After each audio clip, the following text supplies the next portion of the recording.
Thank you all for joining us. Welcome. I am absolutely pleased to introduce the R-Cubed Symposium. Just a little bit about R-Cubed. R-Cubed is relief times reconstruction times resiliency. It's an initiative that critically considers the role of academia within community-based disaster relief projects with real stakeholders, sites, and potential impact. The initiative aims to provide an experiential learning experience for students collaborating across multiple disciplines while participating in current pressing social and environmental research. Projects build infrastructures, physical, educational, social, biomedical, technology, communications in locations recently affected by natural disasters such as pandemics, floods, storms, earthquakes, and drought, and by man-made disasters such as political conflict, social injustice, and economic decline. By leveraging local networks and collaborations, we are currently working on a cycle of projects that fall within one of three phases of response: relief as short-term and immediate, reconstruction as multi-year and visionary, resiliency as long-term, sustainable, and preventive. With expertise represented from many disciplines, efforts within single contexts by multiple collaborators are reinforcing otherwise individual efforts to work efficiently and inventively through intersections and overlaps. Our symposium today presents a series of invited case studies, New Orleans after Katrina, New York City after Sandy, and Puerto Rico after Hurricane Maria, in each of three sectors of recovery: preparation, pre-response, during an active response, and afterward long-term response. We close our symposium with also some case studies that represent digital interfaces and tools for community engagement. And since I know you'll be blown away and excited by our program today, you'll definitely all want to come back and join us for day 2 tomorrow for our participatory workshop, where we hope to expose a set of challenges and opportunities that will help build upon a toolkit for relief, reconstruction, and resiliency for communities in harm's way. So without further ado, I'd like to start our symposium. Just going to share my screen. So today, as I said, is day 1 of a 2-day event hosted by the New York Institute of Technology, School of Architecture and Design, and College of Arts and Sciences, called R-Cubed Symposium and Workshop.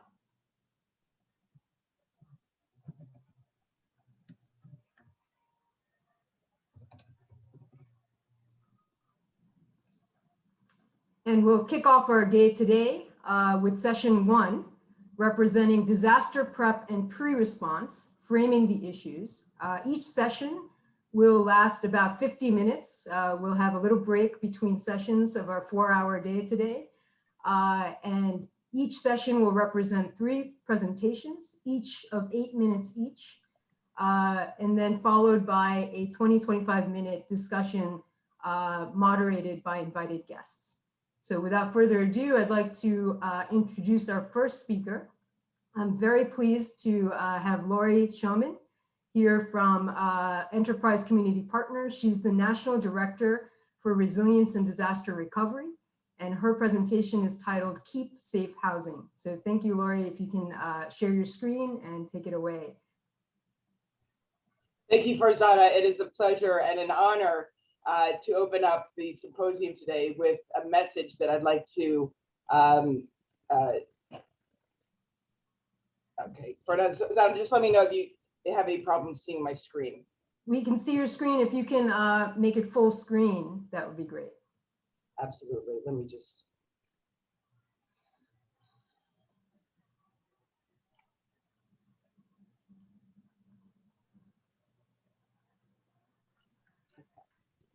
So we're going to make it full screen, so just pardon me for a second.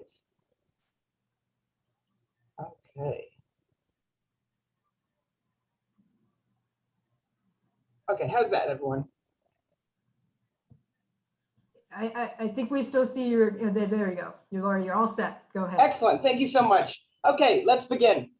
I'm the National Director for Enterprise Community Partners, Resiliency and Disaster Recovery Work. We're a nonprofit that works across the nation to ensure that communities have appropriate and enough affordable housing, that communities are connected to opportunity and are safe from the stresses and risks that we are facing. We have 11 markets across the nation, and we work on every hazard with every stress that occurs to a community. And the message I'm eager to communicate with you all today is the message around the importance of ensuring that our affordable housing is safe, protected from the changing climate. We know that the many hazards that our communities are facing are compounded by economic inequity, social injustice, and long-standing structural racism that has put a lot of our communities at risk. So many communities that face pandemics or fires or floods, it just compounds and lays bare some of the inequities that our society, our economy has really introduced so many for so many generations. One of the big issues that our communities face is the issue in the integration or intersection between redlining, for example, a policy that this nation's federal agencies promoted for many generations, which essentially ensured that there would be not sufficient investment in communities, leading to infrastructure that was not repaired and maintained, and disinvestment in communities. So climate change is showing up to so many communities in very different ways. When we have loss of affordable housing, we are adding to an existing burden this nation is facing. We have an insufficient supply of affordable housing. Many Americans, many households are living hand to mouth, spending 40, 50, 60% of their income on housing. Many more do not have access to housing and are homeless. We also know at the same time that the climate change that's occurring with rapidity is compounding the existing risk to affordable housing and to communities. Every single event, a flood, an earthquake, a fire that impacts an affordable housing unit is one less unit that's available to a family. This also means it may not be a unit that gets rebuilt quickly. We know how hard it is to build affordable housing. Many of us that have been in the field promoting affordable housing understand NIMBYism and structural inequity makes it very difficult to build affordable housing. So every unit counts. And when you lose a unit, we deal with the community's loss of affordable housing. This means this means doctors, nurses, social workers, teachers don't have access to an affordable home. That's who lives in our affordable housing. We also see a displacement of households outside of the community, meaning that these same folks, the individuals, the households that contribute to our economy, our society, don't have access and availability to live in the communities that they serve. There's an impact to workforce and local economies. We'll talk about that in a minute. And lowered property values, which leads to lower tax base, which leads to loss of income for the community at large. We work with lots of partners around the nation, from federal, state to local, community-based partners. Enterprise is very much an intermediary. So we work between a lot of different circles and we speak a lot of different languages. After Sandy, we saw that there was a need to define what multifamily housing looks like, what resilient housing looks like, that multifamily housing, which houses the majority of our renters in this nation, is a very important format and housing typology to support. We cannot elevate these housing facilities, so we have to figure out other ways of adapting them to the changing climate. But here's what I want to talk about today. An effort that we started after Hurricane Maria with many partners in Puerto Rico. Many of them are on this call today. Jonathan Marvel, Yanel de Angel, and many friends and colleagues that contributed to this enormous partnership to define what resilient housing would look like in Puerto Rico after Maria, when we knew and know there is housing funding coming forward for recovery. We wanted to come together at the very early moments after the storm to say, what would this money best be invested in? How can we ensure the money coming in is going to stand up housing that's resilient? And this effort took 2 years, every minute of 2 years, with hundreds of leaders across Puerto Rico and the states to develop a bilingual guide to resilient housing in island communities using Puerto Rico as the case study. And what we did is we ran through the whole sequence of how you build housing, from identification of risk through your site to your bones of your building, through passive habitability, energy generation, water management, household preparedness, community engagement, and how do you fund it and put it together. And so this sequence of housing has almost 20 strategies associated with it. And we start with, how do you identify your risk? So for all of us on the call today, and our good friend Ilya Azarov, who also worked on this effort, we know that we have to identify not only our current risk when we're building housing and infrastructure, but our future risk. And this is a message we need to discuss, because we need to make sure we're building our housing for generations to come, and that our housing is going to be connected to the grid, or not connected to the grid, as Arturo will tell us, making sure that we understand the intersections between all the systems of the housing unit, that when we fix a plumbing situation, we often find ourselves dealing with an electrical situation too. Housing is an intersectional and interconnected living system, and we need to approach it as such. And I want to call out my dear friend and colleague, Dr. Fernando Grunia, who has been leading this work in Puerto Rico for so many decades, and his housing, and I hope he's on the phone today, his housing that he's designed and his bold visions are erected across Puerto Rico and have influenced so much housing. And he has really embodied a lot of what we talk about in Keep Safe, passive habitability, and really utilizing the site and the resources on site to build a resilient home. And all of us across the country on this call today have the advantage of local conditions that we can leverage and design to in our building. It's not a one size fits all anymore. It's got to be custom built. And I would be remiss without saying that one of the most important aspects of resilient housing is the community in which the housing exists. And it's so critical that we ensure that the entire community is always incorporated into any housing building process, as well as a community engagement process.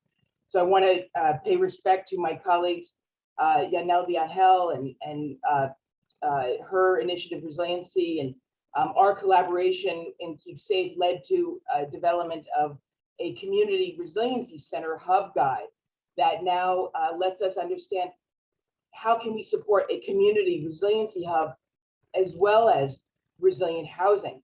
The two are interconnected, and we know that communities that have been facing risk for generations are resilient.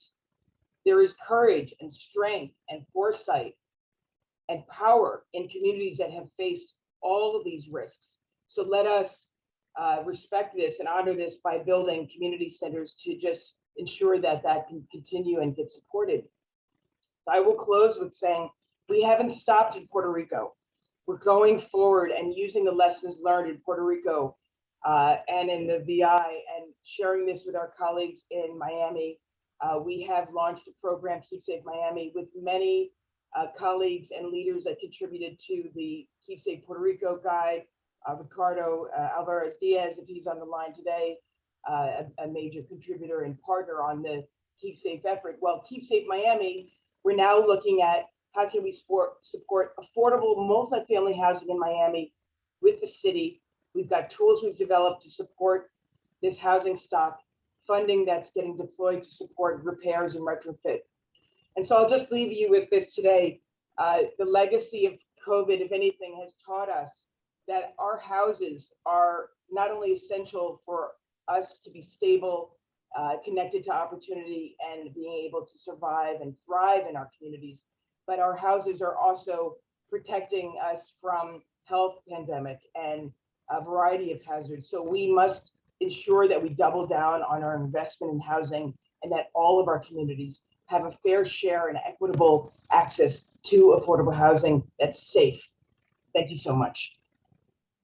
Thank you, Lori, for that wonderful presentation. Your work really dives into so many sectors. 8 minutes is not enough to do it justice. And so I'm sure it'll come up a lot in our discussions. So without further ado, I'll introduce our second speaker today, Arturo E. Masoldea, a faculty member at the Department of Biology at the University of Puerto Rico, Mayagüez.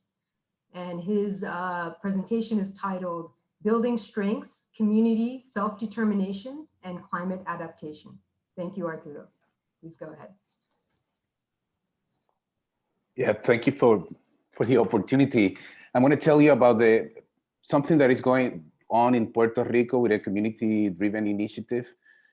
Pre-Maria, during Hurricane Maria, and after Maria, as we get ready for new challenges. We're not about rebuilding colonialism. We don't want to build Puerto Rico as a U.S. territory. We don't want to build colonialism and resiliency either. We are about community engagement to build social transformation for local freedom, self-determination at the community level. And as we challenge the model of dependencies that dominates over Puerto Rico, it is about how we can self-decolonize regardless of what is going on at the US Congress and with the local government. In our case, we got organized in 1980 when we were confronted with an open street mining proposal. And after we learned the science and the consequences of mining, we decided to stop unsustainable proposals. So we have to protest. Things are not good for the environment to prevent more damages to the planet. And after using science, we had our first protest and only one person show up. And we quickly learned that just knowledge itself, good science, doesn't change anything. And the idea is not enough. So we embrace a social transformation equation, which uses science, of course, good knowledge, traditional knowledge as well, but culture and community for transformation. So those three elements are part of everything we're doing in Puerto Rico. 15 years later, the same main square was packed with people celebrating a change in forest in mining policy. And after that point, we evolved from protesting to proposing alternatives that we wanted to engage. It's not ideas for others to do it. So we propose a forest, we achieve a forest. We have been managing that forest since 1996. And in doing so, we have been pushing for means of sustainable development. In 1999, we decided to set up a solar system in Casa Pueblo, almost 22 years ago, because we needed to back up our statements with actions. So we said, Puerto Rico needs to move away from that model of dependency of fossil fuels. We have to embrace clean sources of energy, and we have to move forward, and that's why we did it. We run on our own economy. We sell Café Madre Isla, is our brand of coffee, to be economically self-sufficient. We have multiple programs of education. We have a radio station running on solar power. We are managing 2 state forests, Bosque del Pueblo, but after that, Bosque La Olimpia. And again, we have been running with solar power for a while. This is Puerto Rico under Hurricane Maria on September 17, 2017. And because we have been doing that, seems like after the hurricane, the Power Authority of Puerto Rico, a natural event became a government disaster because of their lack of response. And we had a blackout because energy is produced by a centralized system based on fossil fuels, transmission and distribution lines before energy reaches homes and business and other locations in the island. But this is Casa Pueblo the day after Hurricane Maria. And because we are producing energy at the point of consumption, we were able to reopen. And people were calling us, oh, you are resilient. Well, I don't know if we were resilient. We were being responsible, promoting a change in the energy agenda to produce energy with resources that we have at reach. We have plenty of natural resources to yield energy for the community. And people were going there to plug in the respiratory equipment. They were going there to recharge their cell phone. They went there to get help. So we were able to launch a humanitarian response right away, right after the hurricane, including organizing through a network of friends in the diaspora, solar lamps and other types of support for the community. But solar lamps was a critical one. We told them, we don't want money, we want solar lamps. Send them to Mariam Cabanilla in Houston. She will ship them in direct flights to even though the airport was closed. We were able to get that help, get medicines and other blue tarps and other things, but solar lamps, 14,000 of them. And the idea with the solar lamps was to help the community, but also to teach them how to yield, how to embrace solar power at the point of consumption for lighting in that instance. After that point, we have been rebuilding, not rebuilding, we have been doing something different. There's like 100 homes that are running like Casa Pueblo. Casa Pueblo is not the only energy oasis at Juntas at this point. We're dealing with poverty, health issues. We're dealing with the right of energy for everyone, democratizing energy production. We have done critical infrastructure. The transmission tower of Radio Casa Pueblo, communications failure was a big deal. We have done the elderly home, the fire station, the emergency unit. We have done many grocery stores are running on solar power right now for food security. The lechonera that produces, prepared meals in case of an emergency will be a social kitchen. Even a solar cinema we have at this point for entertainment. Imagine having a solar cinema the day after the hurricane. For the kids, for the community, a point of gathering and dealing with reality. What about the barbershop? Economic activation, energy for economic activation, building resilience. After that point, we decided to take the streets again, but to say yes to the future that we want, not to oppose to the mining, not to oppose to the natural gas pipeline. No, we want sun. We want to embrace solar power.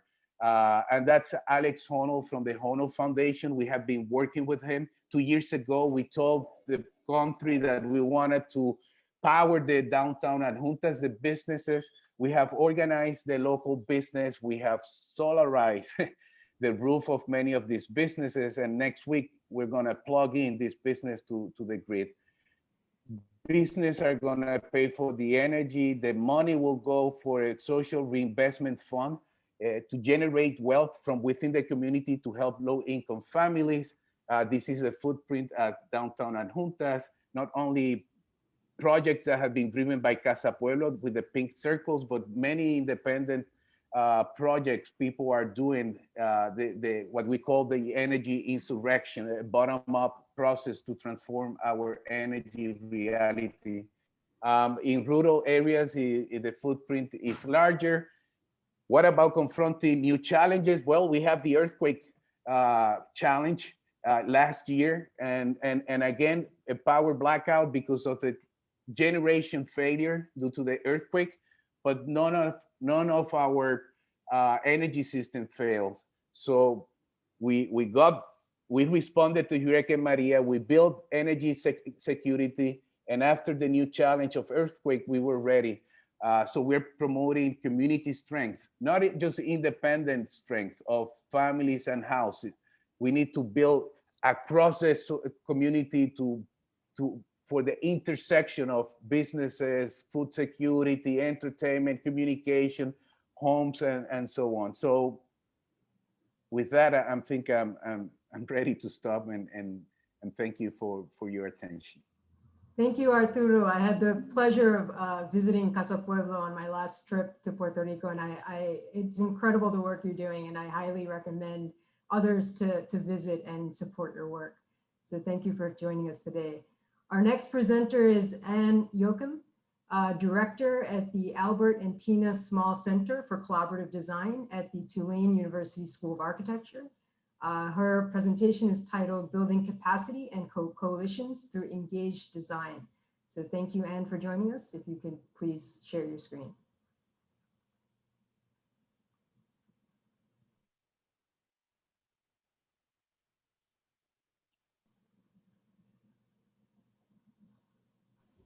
Sorry. Okay, can everyone see that just fine? Yes. Okay, great. I just thank you so much for having me, and I'm going to go quite quickly so we can get to questions, because I think that's the most important thing in conversation. And as soon as I'm finished, I'll just drop my email and our website in the chat, and you can explore more and hopefully reach out to me. And so part of what I'm going to talk about is the case study of the Small Center for Collaborative Design, and we're the Community Design Center of the Tulane School of Architecture located in New Orleans. And this is really a story about what is the role of the academy, at least in the United States. And I'm going to speak from the, my experience here in the United States. And I know the academy looks different and wherever, everyone's from all over the world.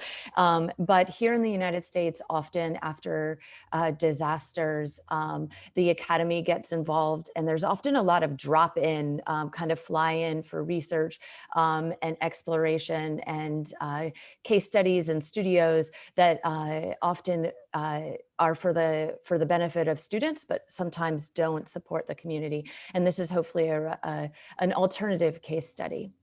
So the center was founded just prior to Hurricane Katrina, and it didn't have a direct mission, but when Hurricane Katrina struck New Orleans and 80% of the city took more than 2 feet of water, hundreds of thousands of people were displaced across the region. There was real conversation about what's the role of the university in the recovery of the city, in particular, a university that hadn't always been engaged directly in the city in every form and fashion, and especially a school of architecture that had done some work, in particular around historic preservation, but wasn't deeply embedded in community and neighborhood. So the center's focus was very much about recovery initially, and how could we provide design services to communities that had been underserved by the profession over long periods of time in the city. And then over time, this is a story of evolution as well. There was real recognition recognition that the recognition of what the academy was doing. There were many, many, many planners and architects dropping into the city of New Orleans, both from the academy, and then there were a number of recovery plans that often were asking community members for input.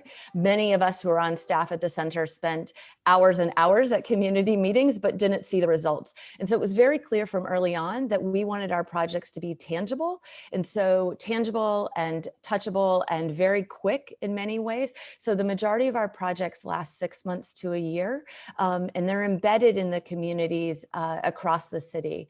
All of our projects, or the majority of our projects, because we've evolved as well, but the majority of our projects come through a request for proposal process. That's literally a 3-page process where we have staff members that work with nonprofit organizations to apply for design and architecture services. And we do design build that's embedded in the curriculum of the School of Architecture a semester long. We do visioning projects where we work with community partners and nonprofit organizations to help them develop materials so they can fundraise for themselves. We also have public programming and exhibits, because we realized a big piece of this work was policy change. We've actually worked with enterprise community partners on projects before around affordable housing. And so everything from water to affordable housing to healthy cities, our projects reflect. And the most important thing, though, is about how we work. And so this is really about building capacity and coalitions across difference and expertise within the city of New Orleans. And we've worked now more broadly in the region with planning and working with parishes that are neighboring Orleans Parish, where New Orleans is centered.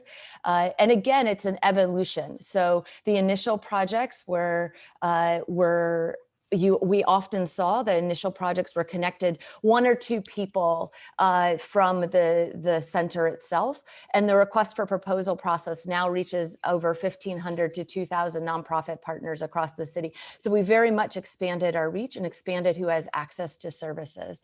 And we bring people together through, we also, again, evolution from just providing design services and working collaboratively with partners on their projects throughout the design process. We recognized there was a real need for public programming and exhibits on these broader issues. And that was a way that we could engage in the policy conversations that were happening in the city, from affordable housing and redlining to climate change. And a key component of this is really about training the next generation of architects and designers to reimagine what their role is as we face these broader challenges that are both about immediate recovery, response, and resilience. And I think our work falls into all those categories. And I'm going to stop there. Thank you, Anne. Tried to be fast. Incredible presentation, incredible work. So it's now my absolute pleasure to introduce our moderator today, joining us from Spain. It's my honor to have Dr. Carmen Mendoza Arroyo, Assistant Director of the School of Architecture at UIC Barcelona, and also Director of the Master of International Cooperation Sustainable Emergency Architecture Program, join us today to moderate about a 20-25 minute discussion following these wonderful presentations that really quite represent three very diverse points of view in this space. You know, one from the agency, one from the community, and then one from the academic academy side. So Carmen, if you can start to kick us off. And I also welcome questions and inquiries from our audience today.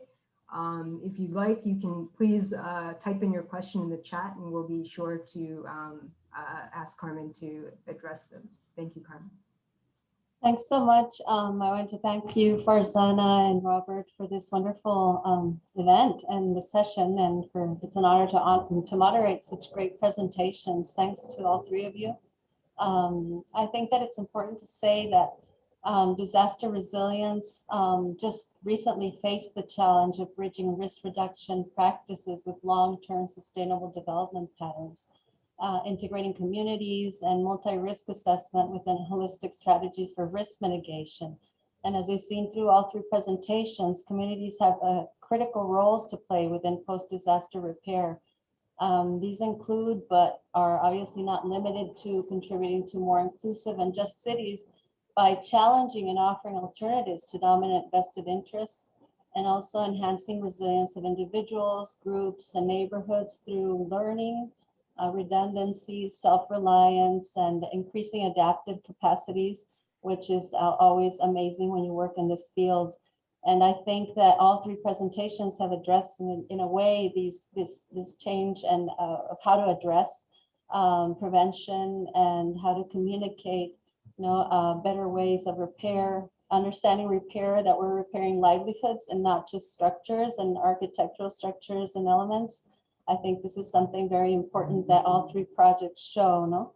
So without more, I wanted to formulate a question that I hope each one of you can respond from your experience. I'm really curious to know what interagency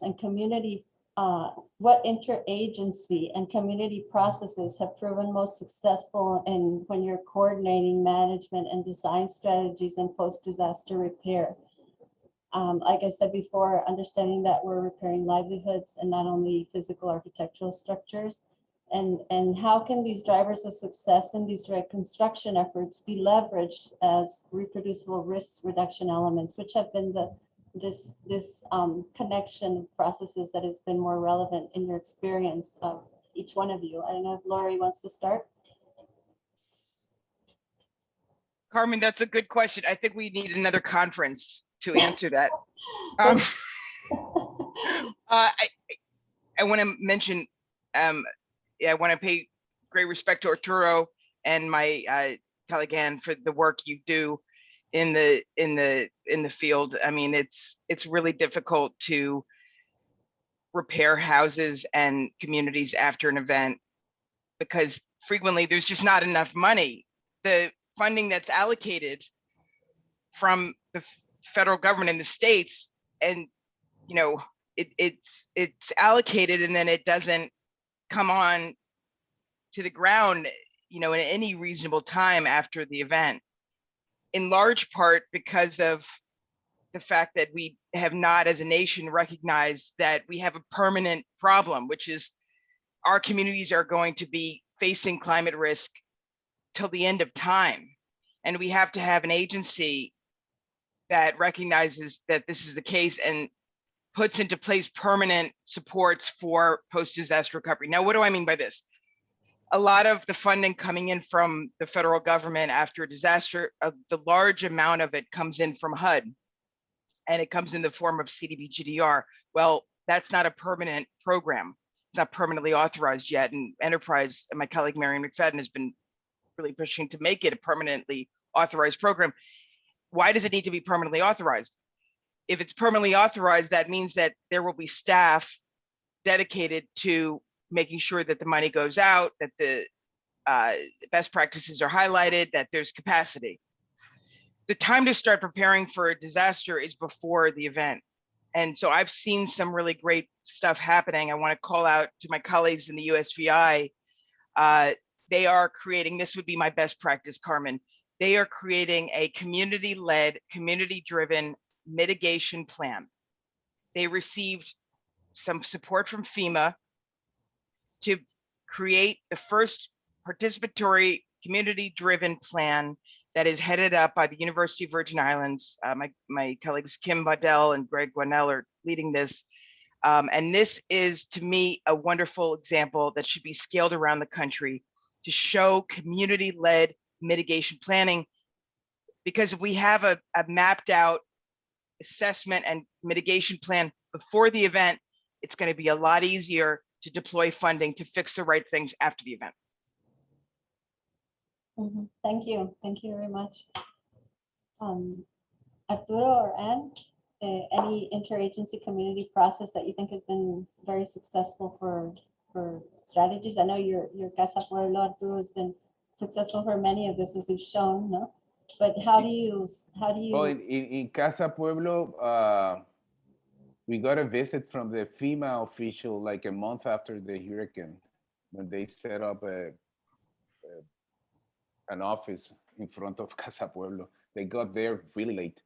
Everything we do is independent from the government, is community driven. What we have seen with funding from federal funding is that for every dollar you get 40% overhead, you get increases in prices, all the administration, and they buy supplies at the US, they hire people from the US to do the work in Puerto Rico. So at the end, for every single dollar that comes to Puerto Rico, maybe 10 cents, 15 cents will actually become something for Puerto Rico. What we're doing with philanthropy, with other groups like Alex Honnold, Oxfam America, and others that have been helping Casa Pueblo to help others, for every dollar that is community invested, it gets like amplified like by 10 or more. So we're using a different approach, and we're coordinating work not with the government or agency. We're doing that with philanthropy groups and people who are coming to Puerto Rico to really help the island. Thanks. Anne? And Carmen, I think I'll be able to answer your question and the question that got dropped in the chat by David for me as well, which was how do you sustain university involvement in recovery, and what are the incentives for students, and how do you manage all of that? I was going to say one of the best practices on the academic side, I think, certainly in this space, to create relationships both within the community and support interagency coordination at every scale, like in immediate response, and then long-term kind of planning is to have staff. Faculty have their own priorities and need to, many of them are on short-term contracts or 10-year lines. And so they're being driven by alternative, they have alternative goals or different metrics to reach. And what I've often seen is that I think our projects and our work is very successful because we have invested and financially committed to having staff that can manage projects and keep projects going and incorporate faculty. I'm a faculty member, but it's a bit different because I'm administrative and I teach, but I don't have some of the same burdens that other faculty do. And so staff allow continuity. We've done a 15-year evaluation of the center. We're in the process of doing that now. And our staff by name, well, really everyone at the center, but staff by name are often raised as the reason that the projects work, and we can continue to engage if something's working, if something's not working. And it allows us to engage in larger conversations about climate change and affordable housing. Students are invested, I'll just say students both get credit, and then we also pay students. And from a funding standpoint, we're funded in part by the university, but we also are funded by private philanthropy and donors. And so we're partly self-money funded. I hope, Carmen, that hopefully answers that question and your question, because I do think having staff make a big difference to allow all that coordination to happen from the academic side. Can I add to what Ann just said and just pay a special call out to an experience, our Keep Safe Guide? I would be remiss by saying it was a partnership with the University of Puerto Rico School of Architecture and Planning. And I just have to say, we did pay the students a stipend to be involved. And we got that from private funding to pay those students directly. But I have to say, it was really stressful to have the school being put on, constant defense, defunded. Teachers didn't know if they were going to be come back. The school, the University of Puerto Rico, is a gem, and it has to be supported. And it's very difficult to teach students and have staff feel comfortable when there's no government support or they're constantly being attacked by the winds of the time. So I just want to say it was really special to work with the school, and they are developing leaders, and we need to invest in the universities. We need to invest in specifically the University of Puerto Rico. Mm-hmm. Thank you. Yeah, totally agree. And continuing on this idea of the partnerships with higher education, I was wondering, and in general, when you find this, you're able to see the community resilience building efforts, how do you link it to broadening it to policy making? Have you ever had that opportunity of linking it to the municipalities or to make this into more planning and policy making processes? Because this has been identified, and sometimes it goes at loss. When the event happens, everybody's willing to cooperate, and it's easy to create community activism, because there's a problem that joins everybody. But once that finishes, sometimes, or at least in my experience in other countries, that not like the US, but with more vulnerability in their governance, in general, it happens that then there's this difficulty of scaling it up in a way, or formalizing, quote unquote, or giving it, empowering it to continue. That's a question I had. Have you been able to see this done? What are your suggestions for this to happen? Because this is a big problem, no? It is a big problem. And I do feel like those relationships, and the academy has such a different role in in different countries, and the governments look so different, and the drivers of who funds what in disaster recovery looks so different, whether it be multilateral agencies. But what I've seen really productive here is that, again, having an interface and staff that manage, and for our case, like staff and faculty who are interested in continuing and keeping those relationships with the city and state partners, and being able to navigate them while other projects and people, while the projects are percolating up and those solutions are percolating up. Sometimes it's about translation and network and like really it's about power, right? It's about who has access to government. And so we've been able to, in some ways, be not just a translator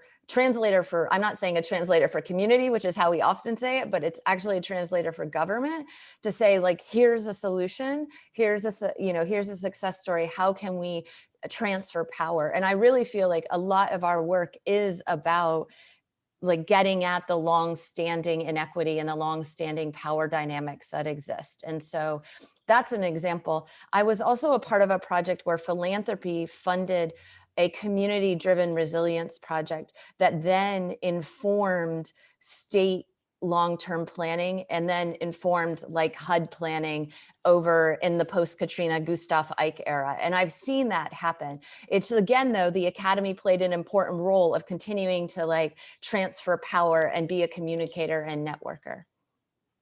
I think it's important to build trust throughout this process. And I want to recognize Jonathan McBell and Resilient Power for Puerto Rico. They gave us solar panels for our energy insurrection without conditions. They knew that we were going to use it wisely, and they said, "Oh, we want to help Casa Pueblo." So that's an example. I'm a faculty member at the University of Puerto Rico as well for 27 years, and in Casa Pueblo in Adjuntas, we're beside what we're doing at the community level, we're giving a university. We're calling Adjuntas the place where you go to, the town that is learning and where you go to learn, something like that. We're working with Notre Dame Energy Program. We're working with the University of Michigan on biomass integrations for hybrid energy production system. We're working with Florida International University in the intersection of energy and health. We're working with the University of Central Florida. We're working with the University of Puerto Rico, Valladolid, Illinois, in Idaho. And we're willing to work with other universities as well. We want to learn as we're moving forward and to increase the broad impact of what we're doing. Of course, helping at the community level, but lessons that can help other people. And we're getting visits from other towns in Puerto Rico that they want to sort of do something related. And as we can help others by sharing our experience and by using university-driven research projects that can deeply get into what is going on, perhaps we can identify other lessons that might be applicable to other locations and to improve what we're doing, of course. I'll just add, all the stories that we're sharing today, we have to communicate these to our, as case studies and best practices to public officials. I want to say that this new administration is really focused on state and local experience and trying to understand what are the models that we can scale up. This is a new administration and it's a new day for the states and for all of the communities affiliated with the United States. So I think that it's important we translate our best practices on the ground experience to policy. And that's one of the things I love about what we do at Enterprise is we try to do that every day, but we need to ensure that our policies are rooted and grounded and ground truthed by the experiences, for example, that Arturo is leading and others on this call. Totally agree. I think that one of the things I wanted to stand out of all three of your experiences is that you're so context-based, and I think this is so important. All of you stand it out that it was so important to be having solutions that are particular to where you're working. And I love the way Arturo talked about trust. I think one of the things architecture schools and people in our field need to do is listen.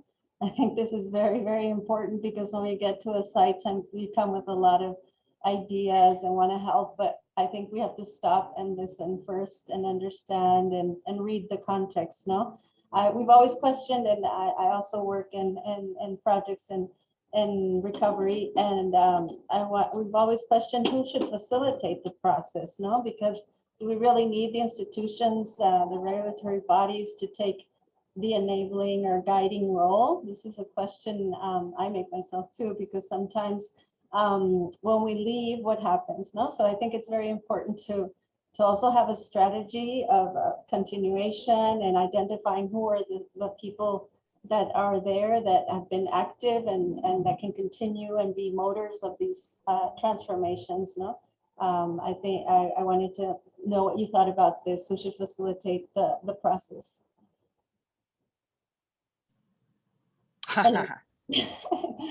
With that, Carmen, we're rounding up our first session, but if any of the presenters have any closing comments, we can receive those, and then we welcome our audience to post questions, continue to post questions throughout the day. Right. Listen to what they say. A great book, yeah.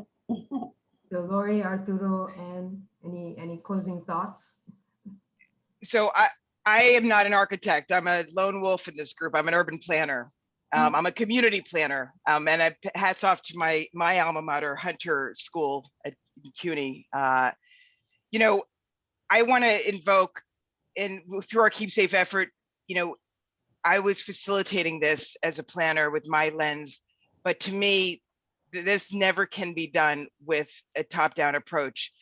To me, the best facilitator is a leader in the community that has the trust and appointment by the community. I want to invoke one of my mentors and heroes, Lucila Marvell, who Jonathan's closely connected to, who just put out a book that I think is a must read for everyone in this space, which is called Listen to What They Say.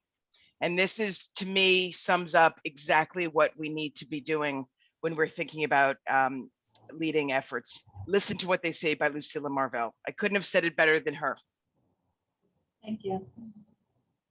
Just thank you, and an invitation to everyone to visit Casa Pueblo, to visit Puerto Rico. And if you want to engage in any sort of collaboration, we're working with architects. I'm a biologist myself, so I'm an outsider as well. But we're working with architects. We're building a solar forest, including art with the engineering for a residential microgrid. So, happy to be here, and hopefully we'll interact in the future as well. I'll just say the same thing. Please reach out if you're interested, and I'm excited to learn more and hear about other people's work. And I think, Carmen, what you said is really important. And I know when teaching our students, like that's the driver of how we've designed our curriculum, that the drop-in kind of not hearing and thinking you're an expert is problematic at best. And I'm a public health environmental person, so I think I'm the only architect. we're not but I look forward to hearing more from everyone else, and please reach out if you're interested in collaborating or want to learn more. So with that, thank you so much to all of our speakers for session one, and to be clear, the intention of this symposium is to be multidisciplinary. And so I'm so happy that you've all shared your backgrounds. So no one is a lone wolf. Actually, the architects might be lone wolves in this conference or in this symposium. So thank you again. We're going to take just a few minute break and get started again at 10 a.m. Eastern time for our second session. So thank you all. I have a direct message.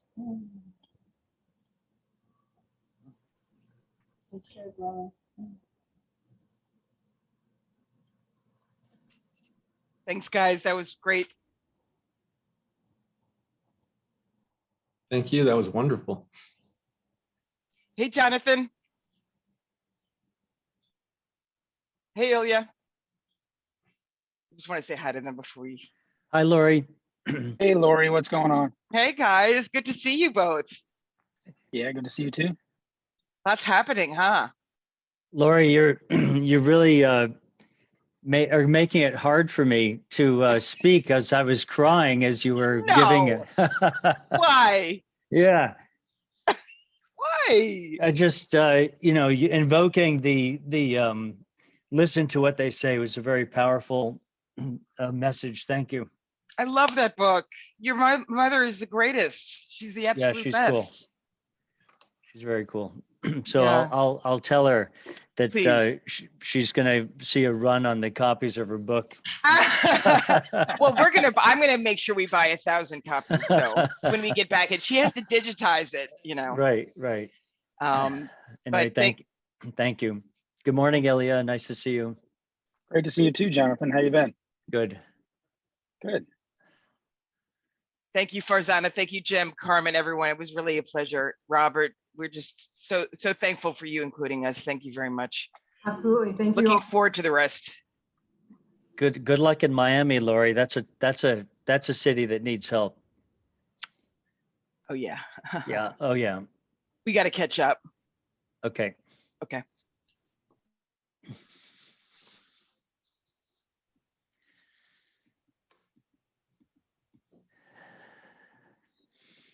There was a question in the chat by Saria about projects on health and well-being of the community and how we think about those issues.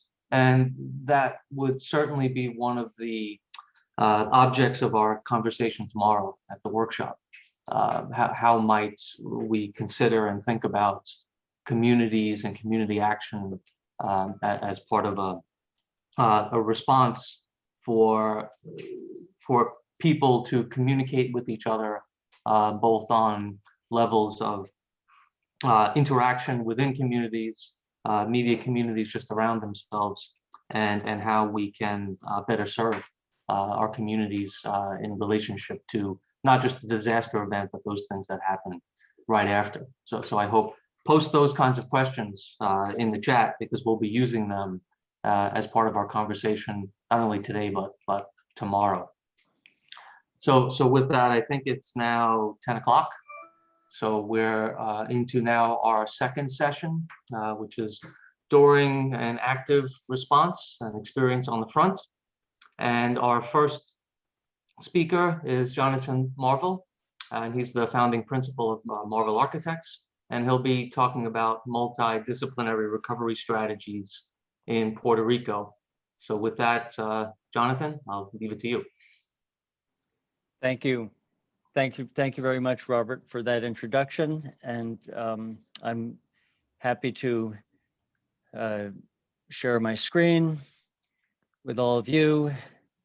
And everybody see it okay? We're good? Yes, we can see. Okay, thank you.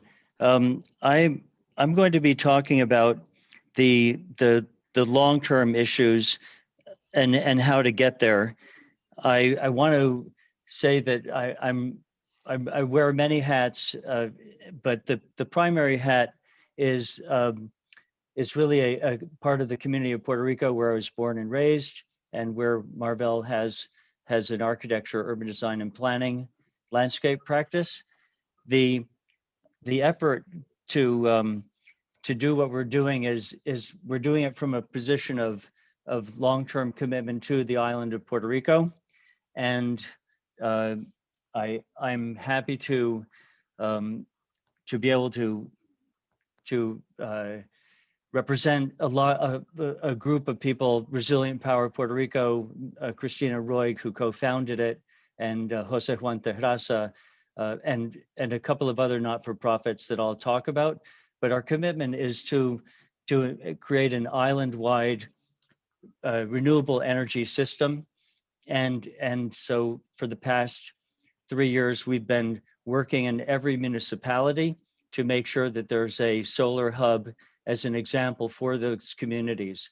And we're doing that with existing community centers, where we install a grid of panels and 20 panels, 2 Tesla batteries, water purification and filtration and containment, so that this community of up to 5,000 residents around each of these community centers has the benefit of water and energy during the many blackouts and the continuous hurricanes. These are just the many examples of the installations that we've been doing. with the communities involved in the installation, so that there's also a workforce training program that's going on. And you can see in this one community where which is our first installation of 4 rooftops to create a microgrid that really can reach a larger network of 25,000 neighbors. And we've also started to expand the outreach, not just to the individual communities, but on an island-wide basis with a toolkit that is online that we developed with the Rocky Mountain Institute. And with this toolkit, the communities themselves can then start to access their own needs and grants and financing. We're developing a low interest loan program that makes money available. Everything up until now we've been doing as a donation, and that next step forward of accessing low interest loans for these more robust communities that can self-finance their own installations is really a part of a long-term recovery program. So this is our last installation, which we just completed 2 weeks ago in Punta Santiago, which is where the hurricane landed on the island. So it's a very symbolic moment for that particular community. We're also jumping into scales of housing. So this is a project that we designed. You can see the intent here is low rise, high density, which is the success of our planet is dependent on this. And so this is a house that can be built for $50,000, and it's really meant to be an example of what can a family can build, like a Habitat for Humanity type of model, so that it creates for Puerto Rico, the tropics, an indoor-outdoor relationship. You can reduce the family to occupy a kind of a bunker protected system in the very center during a storm, and otherwise it expands and opens up with natural ventilation. A small berm around can create a garden type of environment, and it's really a kit of parts that can be assembled quite easily and quite quickly for not a lot of money. The jumping up to for a 3-bedroom house, this is a $100,000 investment with the same idea of panels and water. So it's a resilient, self-sufficient structure. We're building 2 of them right now as prototypes in the municipality of Caguas. It's a 3-bedroom, so it can be for a family. You can add on to it, you can grow it, and it can really represent also the future for the communities that can build self-sufficiently with concrete block and local materials. The other group that we've been working with, Protechos, this is a not-for-profit that we started right after Hurricane Maria to replace rooftops. So this is the idea of shelter in place. So damaged roofs with engineered wood and zinc sheathing. This is the typical house in Puerto Rico. In informal communities, we want to respect and maintain the tradition of this type of construction, and make these structures, which are very common, to make them resilient as well. In response to the earthquake, we took on a prototype to build a geodesic dome to house outdoor classrooms. So we have a system for about $5,000. You can build this in 2 days with 2x4s and plywood, and cover it with a vinyl. Put solar power panels and collect water collection devices. So this is a 780 square feet that can replace an outdoor classroom, become a community center, and withstand the many earthquakes, and create a sense of hope and wonder with a kind of a futuristic type of look with the Buckminster Fuller Dome. So these are sculptural and playful, and provide a sense of wonder.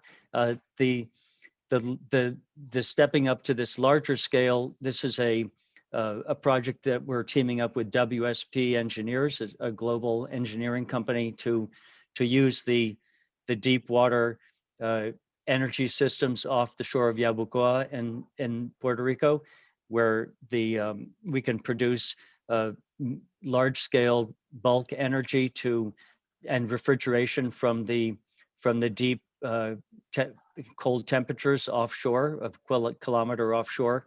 And that's my 30-second timer, allowing me to wrap up by saying this has always been an initiative that's been volunteer. It's a contribution that to our community, and the idea for scaling up to our planet from the most local Casa Pueblo barbershop. Thank you, Arturo, for the work that you're doing.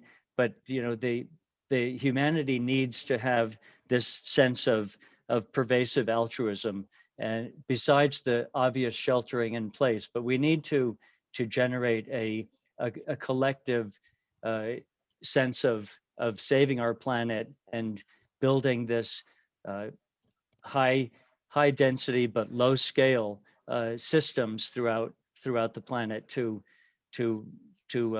really share our resources. And I think the examples that we've seen in Puerto Rico over the past 3 years are wonderful case study, and starting with the most humble to a kind of a utopian large scale energy systems.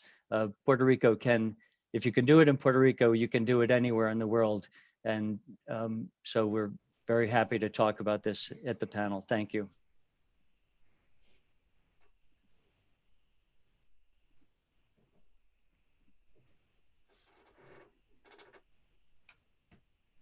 Rob, you're muted.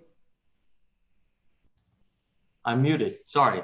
Jonathan, thank you for that. It was really fantastic to see these projects about community resiliency, equity, housing, energy, sustainability, emergency response. You really done a wonderful job in helping us understand how we can help and protect our communities now and to the future.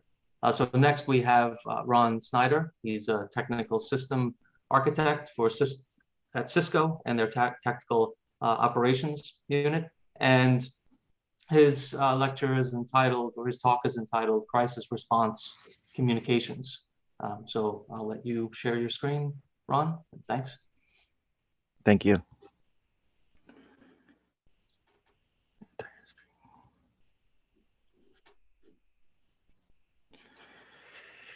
All right. Good morning. I'm glad to be part of this this great event and be surrounded virtually with all these amazing people. So thank you so much for having me. My talk is about crisis response communications, the importance of communications especially during a crisis response, typically like a disaster, natural disaster such as a hurricane, which has happened. We're seeing a lot of around the world in intensity. A little bit about myself. I'm part of the TAC Ops team. Been with the TAC Ops team for about 8 years.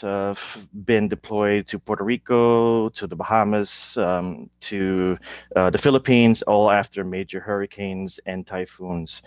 And our team, Tactical Operations, is part of this broad initiative by Cisco Crisis Response. There is a granting program that's available. We're more of the technical expertise that goes out there and provides communication support for first responders, for affected communities. So, the first responders are able to do their job. So sometimes they don't have the existing infrastructure to use to get communications back and forth between the Emergency Operations Center and the field teams. And this is where private sector in general, and specifically with Cisco Tactical Operations, we're able to kind of bridge the gap of communications. And there's some other entities out there within the private sector and also within NGO that is able to do the same. So, and lastly, this tactical operations initiative is part of a corporate social responsibility effort, which means that the company does not charge for the services that we provide in the emergency. So the mission statement of our team really is to help communities prepare, help communities to respond and help them to sustainably rebuild from the crisis. And where we really fit in here is during the during and post, because we can provide a lot of input and expertise in how to build resilient systems with regards to communications. We do a lot of consulting as well with government entities, county, municipalities that are looking to build that capacity to enhance their response capabilities. This just give you a little bit visual about the makeup of the team. So there's about 8 of us that does this full time, and we're located between San Jose and North Carolina in RTP. We have it's split between 2 disciplines. One half is engineering, and then the other half is operations. So a lot of project management that is being done. How we scale our operations is with DIRT volunteers. These are Cisco employees that volunteer on our team to go out and help us in our operations, our field operations, or they could stay in the background supporting our operations. So I was going to go over a couple of disasters and kind of show the different challenges that was encountered, and also the different successes. There's similarities that you will see with both the challenges and successes. So here is Hurricane Dorian. I did a 2 or 3 week rotation in Hurricane Dorian. And the other incident was Puerto Rico, one of the worst that I've ever seen after Hurricane Maria hit. So, I did 2 week rotations here, supporting the different municipalities in Puerto Rico. So, as I said, there are challenges and successes to each. Really, information is really critical in determining how you're going to you build these ad hoc networks to support the requester. And usually these requester are local municipalities, like I said, with emergency response. And a lot of the information needs to get propagated up to the national level. Sometimes there could be a little bit of confusion because of difference in the information. So that's a challenge, and it doesn't matter if it's here in the U.S. or overseas. This usually is a hurdle that you have to overcome, and usually how you get around that is by getting the ground truth. And this is, I think, one of the benefits of having the team on the ground to kind of, do the assessment, with your own eyes so you can provide some ground truth and also propagate that up to the national level. Logistics of getting into these disasters is pretty challenging. Usually, when Puerto Rico happened, in the Bahamas as well, in the Philippines, there was no commercial flights going into the major disaster areas. So you have to find some creative ways to to get not only the gear in, but also personnel. And then infrastructure is more often than not destroyed. So this is where the capabilities of our team that is specialized in communications can bridge that gap. Some successes that usually comes out of these are partnerships. You build a lot of good partnerships with organizations on the ground. You have a lot of other nonprofits and other international organizations that you run into. You will build that bond, that partnership, and that will continue on when another crisis happens. scalable. So we learn how to scale our operations, our capabilities to support more and more people. And usually that goes hand in hand with partnerships. You learn not to duplicate efforts. You learn to use each other's strengths so you can serve more people. And that in turn provides more connected communities, so people that are within those communities are able to talk to their loved ones. They're able to do transactions, because a lot of financial transactions happen with connectivity. This just gives you a map. This is my second rotation in Puerto Rico, and we were going out every day. So I had a tracker with me, and it was pinging I think it was every 3 hours or so, or every 2 hours maybe. But as you can see, we were going quite a bit all over the island, supporting the different municipalities in Puerto Rico. We have our social media presence. If there's any questions or you're interested in the different responses that we've been to, there's a website. We have our email if there's any questions, or we're also on Facebook, Twitter, and also on Instagram. So yeah, that is all I have, and thank you so much.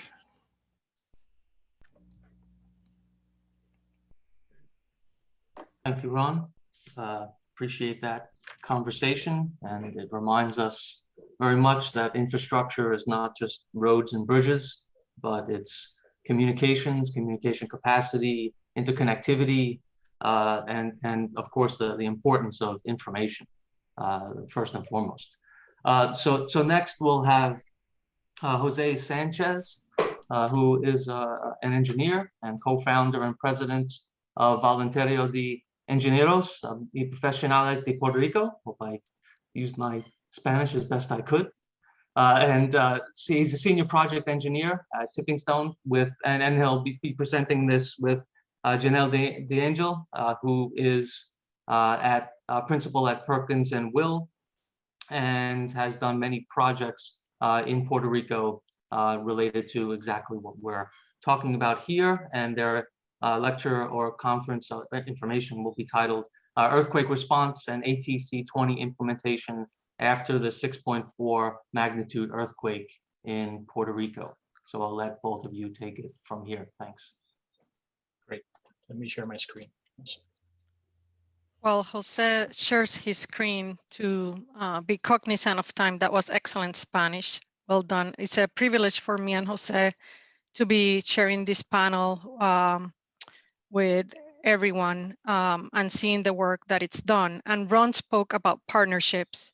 And that's what Jose and I would like to talk to you about today, partnerships and how we can strengthen each other's skills.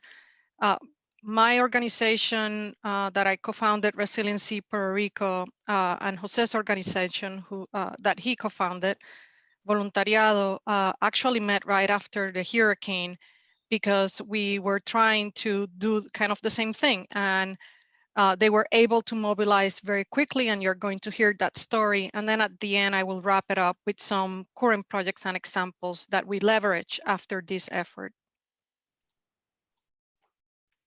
Great. Thank you for the introduction, Janelle. Hi, everyone.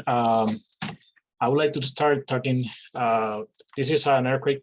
This is a response after the 6.4 earthquake that happened on the southwest region of the island on January of 2020. Our team assembled very quickly. This is the story that I will share. This was a grassroots effort, and let's start. To put it in perspective, how seismic Puerto Rico is, I would like to share this map, which shows on dashed lines and solid lines the different seismic faults that are on the island. These faults can produce earthquake forces very similar to the ones that we can see on California. Talking more specifically about the earthquake event, as I mentioned, the earthquake happened on January 7 of 2020 at 4:24 local time at a depth of 7.4 kilometers. and the intensity was 6.4. It was felt all around the island. The most affected towns were Guanica and Yauco, but the town of Ponce, which is the second largest city, had suffered major damages. Here you can see the different towns. In the red dot is the epicenter, very close to Guanica and Yauco, 6.3 miles away. So right after the earthquake hit the region, my colleague Eddie Guerra, Jezabel, and myself, we launched a call of action to go to Puerto Rico and help. And we both, the three of us, we lived in the States. I live in California. My colleague lives in Houston. So the way that we started this grassroots effort was to put on social media a post for a call of action. And the call of action had two purposes. One, it was to, if you were an engineer, to join us and go to the island and help. And secondly, if you were hit by the earthquake and you needed an inspection, then to inform us to go and inspect your home. This post went viral in a matter of hours, and it got shared on the island sent almost 8,000 times. And this made us to quickly try to implement an infrastructure similarly to what Ron mentioned, to be able to handle all the requests. We created a website in which the people will put their request if you needed an inspection of your home, or if you were an engineer and you wanted to join us. Then with this website was linked to a Google Sheet in which we will track all the information, people's address, phone number, email. And then we got this database of all the requests. We got requests from all over the island. This tells you the intensity that was felt all across the island, but the region that was most affected was the southwest. This on the left is a distribution of the different houses. We were able to track if the house was of 1 level, 2 levels, and so on. And then based on this data, we prioritize where to go. And after we assembled the team, this is the team on the ground. We had about 20 engineers that came from all across the United States and also from Puerto Rico. We had engineers from Seattle, Houston, San Francisco, New York, Orlando, and many other locations and different parts of the town. So to put all this in perspective, let me summarize the events. On January 7th, on Tuesday, the earthquake happened. 2 days later, on January 9th, we post the call to action on Facebook. Over the weekend, we assembled the team. We interview engineers to know what was the level of experience. And then on Monday, we were boots on the ground. So people actually booked their flights, organized, put works aside to get on the island. And then over the week of 13th to the 17th, we were inspecting homes on the island. We first started at the municipality of San Sebastian. I'm training myself on the ATC 20, and to implement this procedure, that is a procedure that FEMA utilizes after an earthquake, you have to be deputized. So we got in contact with Javier Jimenez to deputize us in the town of San Sebastian. We chose this town because of didn't have as much damage to get the team assembled, and then from here we went to other towns. We also got this is like the actual form that we got to get deploy at the town. We got this from the different municipalities, Yauco as well. This is the mayor of Yauco, and similarly in Guanica, this is with the region director of emergency. And that was the first step. Once we were on the ground, as I mentioned, we implemented the ATC 20 process, which is used by FEMA to categorize if the house is good to continue living in it or not. So it is a tagging system that is very simple. It consists of 3 placards: green, yellow, and red. Green means that the house is lawfully to occupy. It's okay to occupy. Might have some damage, but people can live on it. And then restricted use in yellow, that means that the house might have some areas that have damage and you might need to close some areas of the house, but you could go back to your house. And red means that the house is not safe. So this process helps initially to avoid the many people being in shelters, to reduce the people are displaced from their houses. So the form on the right, this is a form that the engineer uses to track the damage and then report back to the government officials. Briefly, I will touch on the most common type of failures that we observe. The most common failure that we observe on the earthquake were actually the soft-story homes. These are homes that have the first level on columns, and comparatively with the second level where you have walls, many walls, this level is very, it's weak. So all the forces get concentrated at this level, causing the failure of the columns. And in many cases, these houses actually collapse. Another type of failure that we observe were actually improper additions. You can see here on the left, the lack of reinforcement between the addition and the main house. Similarly on the right with a terrace on the back of this house in Guanica. Another very common type of failure or design poor practice that is well known now in the island is the short column effect on schools. This caused the total collapse of 3 buildings on a school at Guanica, and is due to the lack of strength of the columns where where forces are concentrated at the locations where the walls are. You can see here on the right, this column failure. So as I mentioned, it's a design condition where the columns cannot deform freely, or when they are restricted by infill walls, they concentrate forces and the columns collapse. We'll not enter in the equations, but that's the idea. From our initial effort on this week, this is like the results. We were able to inspect 343 homes with our team of 8 engineers. Right time. And these are this is the summary of the inspections.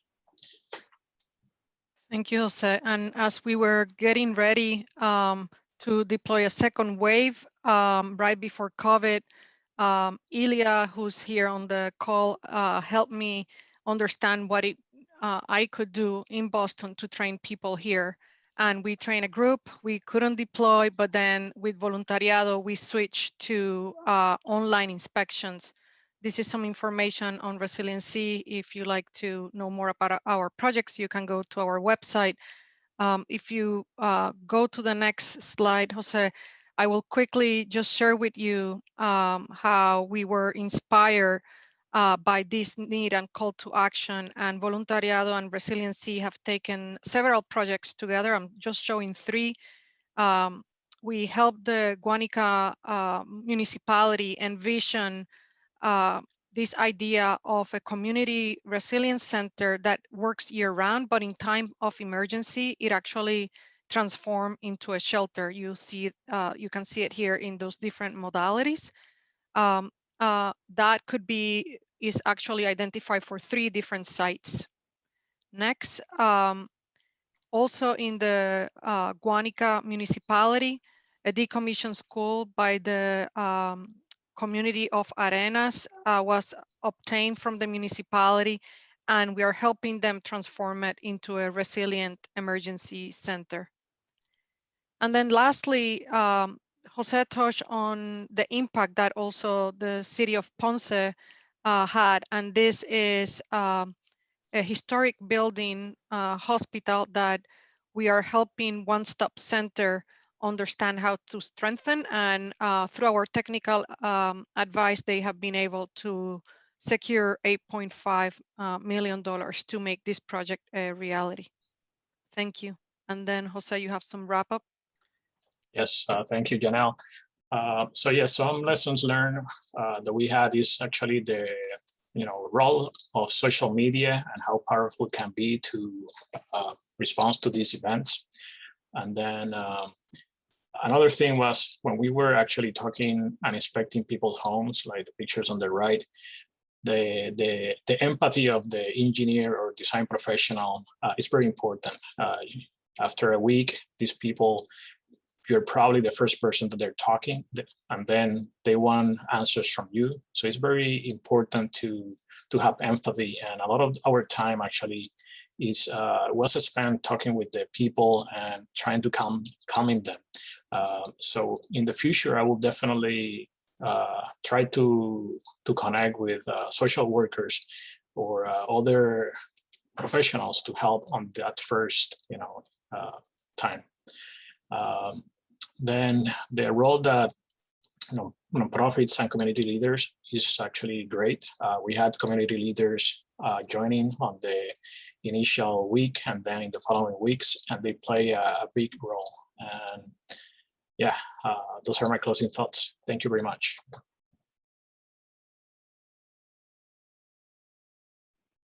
Okay, thank you. Thank you, Jose, for those information for us. I think there's a lot for us to go through and understand in all that you said. Rob, you're muted.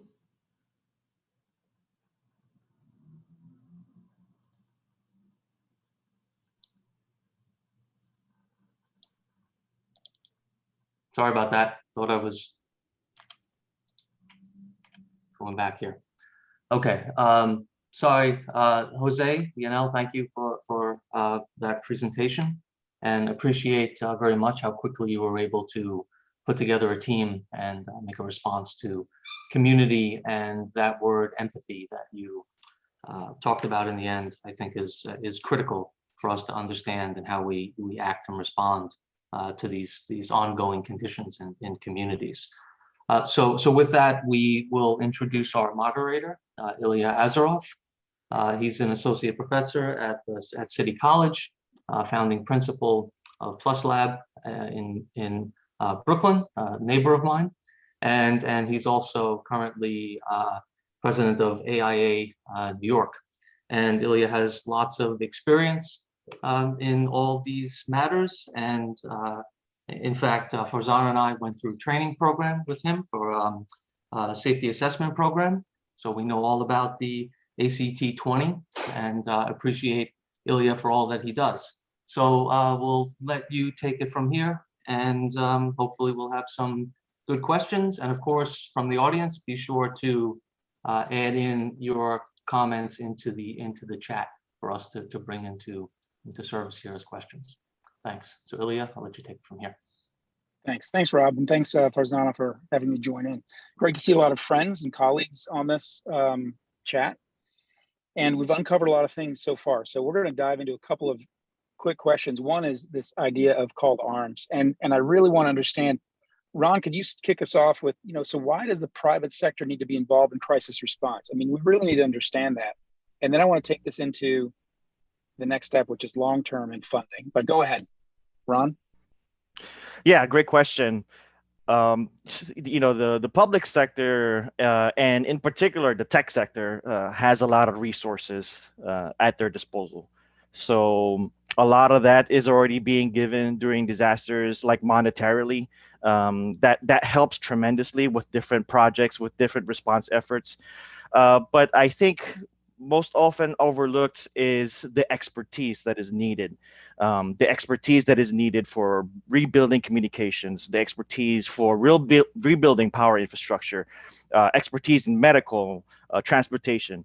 A lot of these expertise, and we've talked to a lot of state representatives, state emergency managers, and assess what are some of their needs, during pre, during, and post. What are some of their, areas where the private sector can step in. And more often than not, especially, with regards to technology, they say they need that expertise because they may not have the resources to ramp up their own personnel to get get acclimated to these new technologies, right? It moves really fast. The technology moves really fast, and there's a little bit of lag in between, where technology is and where the capabilities are for the public sector. Yes. So I think besides the money, which is very important, expertise is probably very close second to that. And Jose, it was great to see some of the on the ground work that you were doing in response. So often the overwhelming nature of a disaster needs volunteers. You've all volunteered. You're all from the private sector. So I'd love some comments from all of you, Jonathan, about why you've done this, but the short-term funding to long-term recovery funding. How are we tackling that if you've come in initially as a volunteer with a good heart, good mind? Jonathan, you want to kick that off, and you want to follow up? Thank you, Ilya. Apologize for the background construction next door. We knew going into the Resilient Power Puerto Rico effort, which was all volunteer and all donations, as well as protechos, that the funding stream was going to be limited and trickle to a lower rate from a kind of a grassroots funding perspective. So we started to develop two other sources to fund, which is really important. One would be through the channels of grant writing and harnessing the tremendous philanthropy that exists, particularly in the United States. Not so much in Puerto Rico because of the obvious conditions of poverty, but in the United States, there's a tremendous depth of philanthropy and we're now working with that within those networks, NRDC, Environmental Defense Fund, to Rockefeller, to name our three primary funders, the Kaplan Fund as well.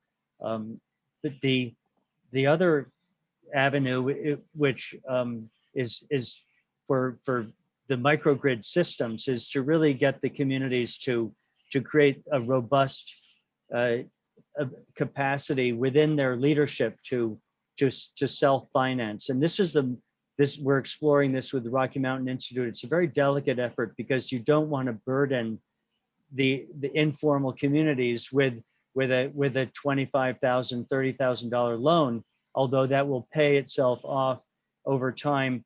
But often these communities don't have the infrastructure.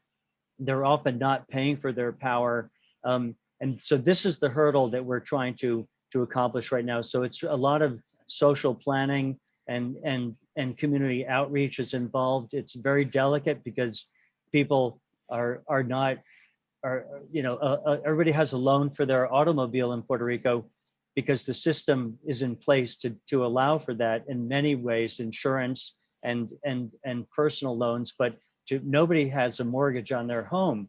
And so we really need to work a larger scale capacity educational effort.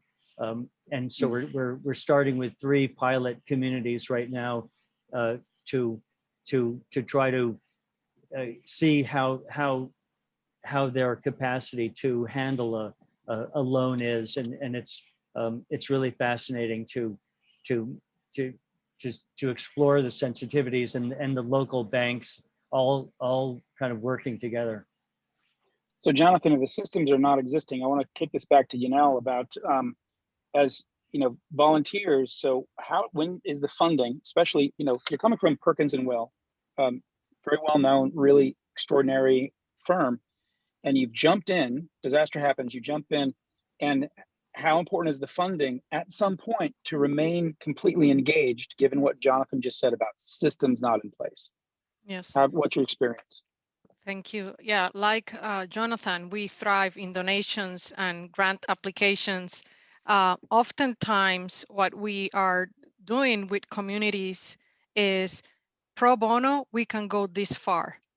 Now I can train a local architect that can partner with you and continue working with you. And that is the case of Tricoche. We came in just for technical expertise and to build capacity locally. And they have a great local female architect that will take that project to fruition. And through the process, we train her on FEMA mitigation grant application, and now she can do it herself and train others. For us, that's really important. I will say that the best thing that I feel we can do right now is give the technical expertise to the level that we can, so that we are not, we can do more and take more communities, and then have them apply to the grants, federal, etc., and secure that money. So we kind of champion them at the beginning with the vetting, conceptual, and the technical expertise. That's a way to kind of balance things out. In some other cases, we do fundraising for communities and we actually help them build, but we cannot do that for every single instance. Yeah, so the propagation, you guys are all hitting on this thing about propagating local knowledge, whether it's training, which Jonathan mentioned about solar installation, what you just mentioned about training people even to unlock the money. So you're building systems. So Ron, is the building of systems, does Cisco do the same thing, is to actually be the mercurial point that then resonates out and begins the ongoing repair process, ongoing regeneration? Does that happen through Cisco as well? Is that a system piece? Yes, absolutely. Our particular phase in this recovery effort, especially when we're in the response phase, because we go out there and, when it's really bad, we provide, the bridge for the communications for these different groups that are needing it the most. And then when we transition to recovery, there is a lot of projects that is supported by our company's corporate affairs. So there is a lot of effort that is being brought in to make recommendations to improve, some of the infrastructure, whether that's through the technical expertise that is given or through grants or equipment donations that is provided by the company. So we're very, very much involved in all of those phases of the emergency management cycle, and we continue to be interested in improving these different infrastructures. Right, because you just that's a big thing in Puerto Rico, but everywhere the disasters exacerbate or reveal the poor quality or failing pieces in a place. We've seen it in COVID in Puerto Rico. Can you all respond to that in your responses and your work you're doing there? How have you started to change the narrative to make the place completely new, better, or reviving an old piece of technology, cultural something that needs to move forward for true resilience? Jose, do you want to kick that off? You've seen building practice, for example. Right. I'm sure Jonathan, all of you can comment on that. I'd love to hear that. Yes. Thank you, Ilya. I would like to touch also on the funding part. I think it's very important. Yeah. And, I focus my presentation on the initial response, but our team actually continues to date operating. And that first few months, we were actually able to continue thanks to the initial donation of Comprometidos. And then it's a local nonprofit in Puerto Rico. And then through the months, they continue giving us support. In the long term, we have done partnership with companies like ARU to continue the response, and we welcome other companies to join us and continuing that effort of rebuilding and doing resilience. For example, the project that Janelle chaired, the one in Guanica, this is an example in which a collaboration of architects, engineers, and we're replicating that model to create or construct actually centers across the island.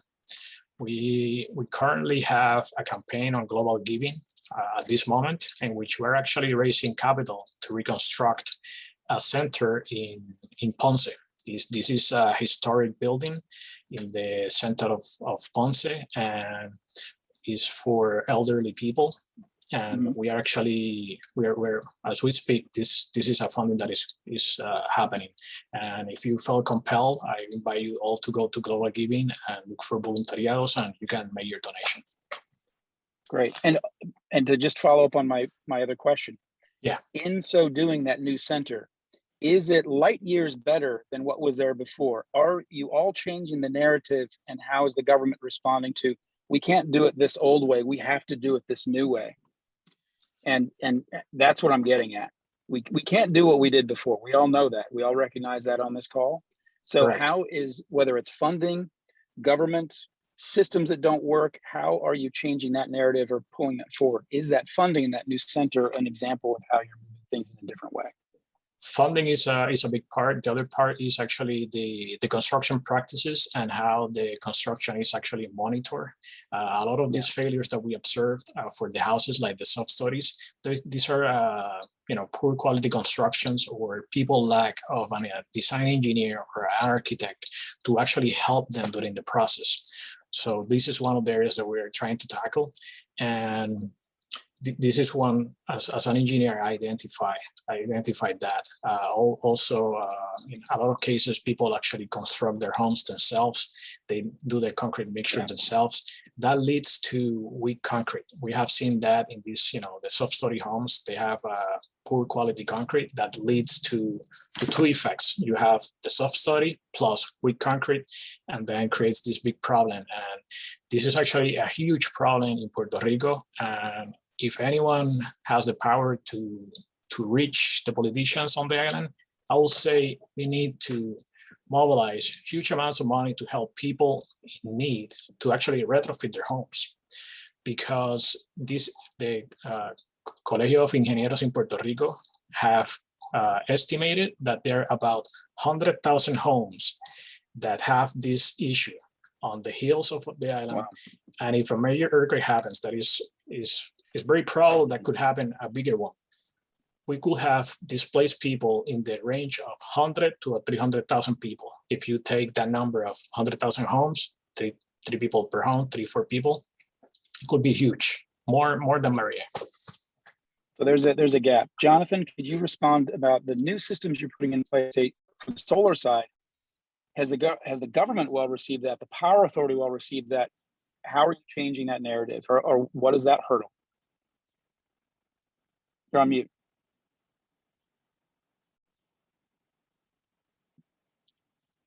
Having a hard time with it? All right, we'll kick this. Yanel, how are you guys changing the narrative in the work that you're doing that is different than going back to normal? What is the new that is coming forward? How are you leveraging that? Thank you, Ilya. Jonathan is, I think, unmuted now, but I will say we both work on resilient housing guide with enterprise community partners, as you did as well. And I think that is a great tool to say this is a different and new way to do it. Yes. And Jonathan, what about the power? Thank you. As I mentioned, Puerto Rico's #2, and I think in the world, cars per capita, and it's because you need a car to get to work. We need to think about solar as having a car on your roof. You need to have solar in order to have a family and have a place to work for the long term. And so we talked about grassroots bottom up, and we need to partner top down. The legislature has already passed a law, Puerto Rico 100% renewable by 2050. How do we get there? We need to have loan programs and insurance programs for maintenance and operations for easily accessible systems to be installed on your rooftop. And it's totally achievable. It just has to happen from an educational perspective, but also, of course, the financing and the capacity to deliver these systems and maintain them. It's going to happen. It just needs to have the support from the financial and insurance industries, like they do for the automobile. So financing, insurance, governance, these are all gaps. Ron, because you're in communications in a certain way, give us the last word of what is that additional change that needs to take place in Puerto Rico to advance resilience in a grassroots capacity?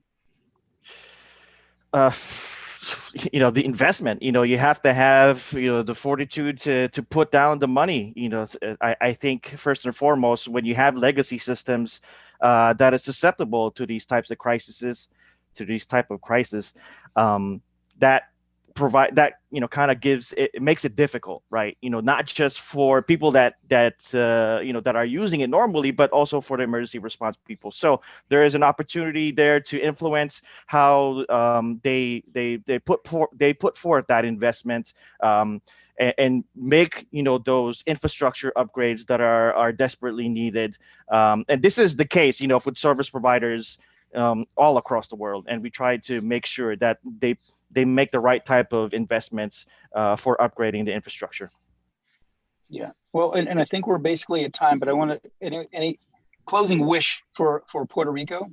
What's your closing wish for Puerto Rico this year and beyond? Well, I think rebirth. No, I think, rebirth, renewal. Love it. Jose, how about you? Yeah, I agree. We need better systems. We need resilience, different levels from energy to infrastructure. I hope we can get there. Jonathan, you? How about you? I'd love for the youth of Puerto Rico to have a hope for their future, and to allow them to dream and to think that Puerto Rico can be the utopian place that it wants to be, that it can be. Ron? Commitment to improvement. Just have from the top down, just improve all of the infrastructure that we've seen that cause problems during these disasters. That's beautiful, guys. My short-term wish for Puerto Rico is that this is the mildest hurricane season in the history of the world. That's one. And the second is that within a 5-year span, Puerto Rico will not only be able to feed its own population, but export food to the rest of the Caribbean. That's my wish. Thank you, Rob and Farzana. This was great. Thank you all. You guys were amazing. It was great to see you all. It's been too long. Need to catch up. Thank you all. Thank you, Ilya. Thank you. Thanks, everyone. This is fantastic. So we're coming up on it's 10:55. So we have a 5-minute break, and then we'll move into our next session. And please continue to post comments, questions, things for us to look at, etc., into the chat. And we'll see you back in a few minutes. Thanks.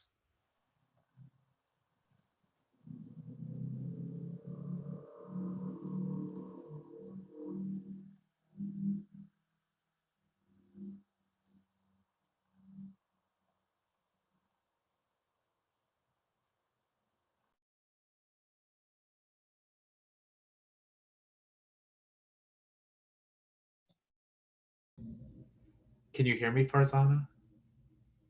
Yes, I did. Thank you, Farzana. Thank you, Robert. I have to run to get my second COVID shot. I'll see you guys later. Fantastic. Hey, Jonathan, that was great. Thank you, Ilya. Congratulations on this very successful workshop so far. I've been fascinated by everything, and wonderful organization that you've all done. Thank you for keeping us on time. Thank you, Jonathan. Thank you, Ilya. That was fantastic. Thank you to all. Yeah, it was fun. Good to see you, Jonathan. It's Richard. Bye.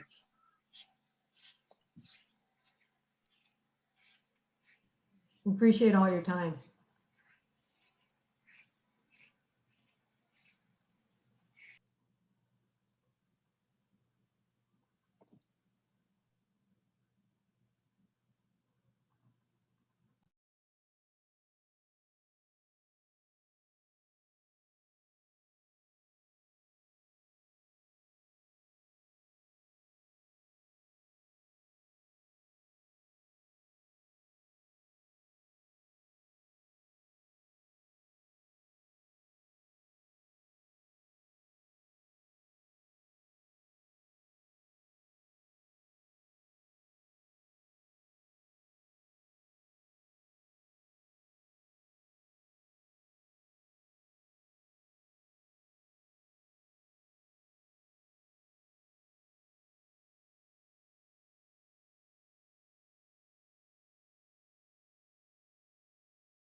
Hi, Rob. I can see you there.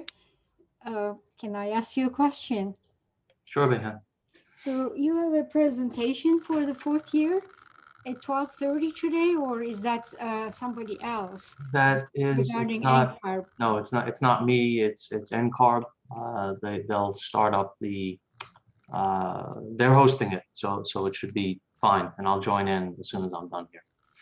Good, great. Thank you.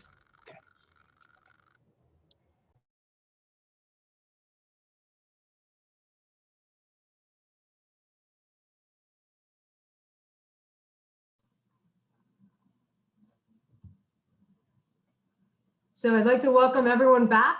For those of you just joining us, this is the R-Cubed Symposium, Relief times Reconstruction times Resiliency. We're looking at best practices for community-based and multidisciplinary comprehensive disaster response. I'm joined here with my colleagues, Robert Cody and Jim Martinez, my co-conspirators in organizing this, this wonderful morning, and we've had a jam-packed few sessions already. So I'm happy to move on now to session 3, which will focus on afterward and long-term response and success in that response. Many years after a disaster, as we all know, communities often suffer not only in the immediate aftermath, but long after. And so today we have a number of great speakers joining us, as well as a brilliant moderator. And so without further ado, I'd like to introduce our first speaker, Seth Nutson, who's the Director of Real Estate Development and Planning for the New Orleans Redevelopment Authority. And his talk will be titled Gentilly, Rebuilding for the Future. So Seth, if you can take it away. Yeah, absolutely.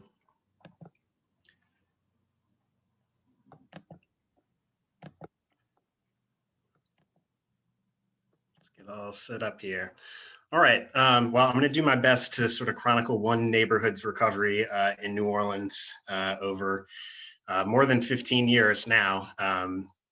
We have just a quick refresher here at the beginning. It's not the most recent large-scale disaster these days, but just to sort of put it in context for you, Gentilly is this neighborhood here, really in the heart of the city on the northern side, close to Lake Pontchartrain. And just to give you a sense of sort of the scale of flooding, we're talking about 6 to 10 feet plus in most of this neighborhood, and the lowest lying land being really right here in the heart of the neighborhood.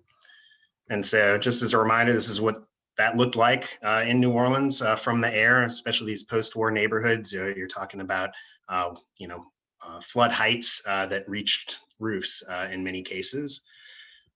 Those homes became garbage piles, around the city as part of the sort of immediate response. And then we were left with a landscape like this, where you had, some houses that were demolished and some that were salvageable and folks decided to renovate, but a lot of vacant land. And most of those vacant parcels of land you see in pictures like this are parcels of land that the New Orleans Redevelopment Authority came to own. We had, at our height, I think it was about 5,200 parcels that were purchased through a voluntary buyout program that was administered by the state of Louisiana, and the Redevelopment Authority has been in charge of getting those properties back into commerce. So our programs are really designed to take a comprehensive look at neighborhood redevelopment, really focusing on residential development, commercial revitalization, land stewardship, and then specifically within each of those areas, affordable housing, economic development, and green infrastructure.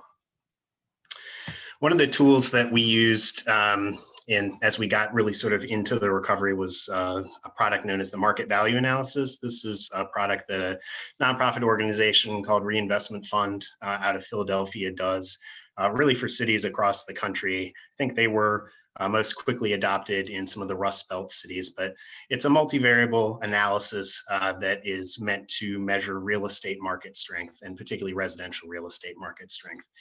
And what we've learned through using this product for several years now is the neighborhoods where we can sort of have the greatest and most direct impact are what we would call middle markets. So in this legend at the bottom right, you've got neighborhood categories A through H, with the sort of cooler colors being the strongest markets and the warmer colors being the most distressed markets. And we really try to focus our efforts on those middle markets where there's an opportunity to stabilize neighborhoods and perhaps improve them as well. So in a neighborhood like Gentilly, that means taking vacant lots that we own and providing subsidy to developers and home buyers to build new homes and new resilient homes, homes that are elevated to reduce the risk of flooding from rainfall, that have opening protection for projectiles and high wind events, new homes that also reflect the local character of the neighborhood. Front porches are a very important design feature here. These homes meet Energy Star requirements for energy efficiency. We try to decrease the amount of impermeable surface on the lots. And so you'll see on the left side here, we'll do ribbon strips for driveways instead of large slabs to try to decrease the amount of impermeable surface on site. And then in our most recent iteration, we've been building homes that not only meet Energy Star standards and sort of reduce impermeable surfaces, but fortified standards as well, which are administered by the Insurance Institute for Business and Home Safety and really represent the gold standard when it comes to hazard resilience, particularly for wind events in our region. Through building those homes, we actually also prime the market for market rate housing. So this is homes that were built sort of after our affordable homes, just by a market rate developer that purchased a lot from us at an auction and was able, as the market strengthened, to build a home and sell it on the open market. And same thing here. And you'll see they're by and large not fundamentally different from the homes that we're building.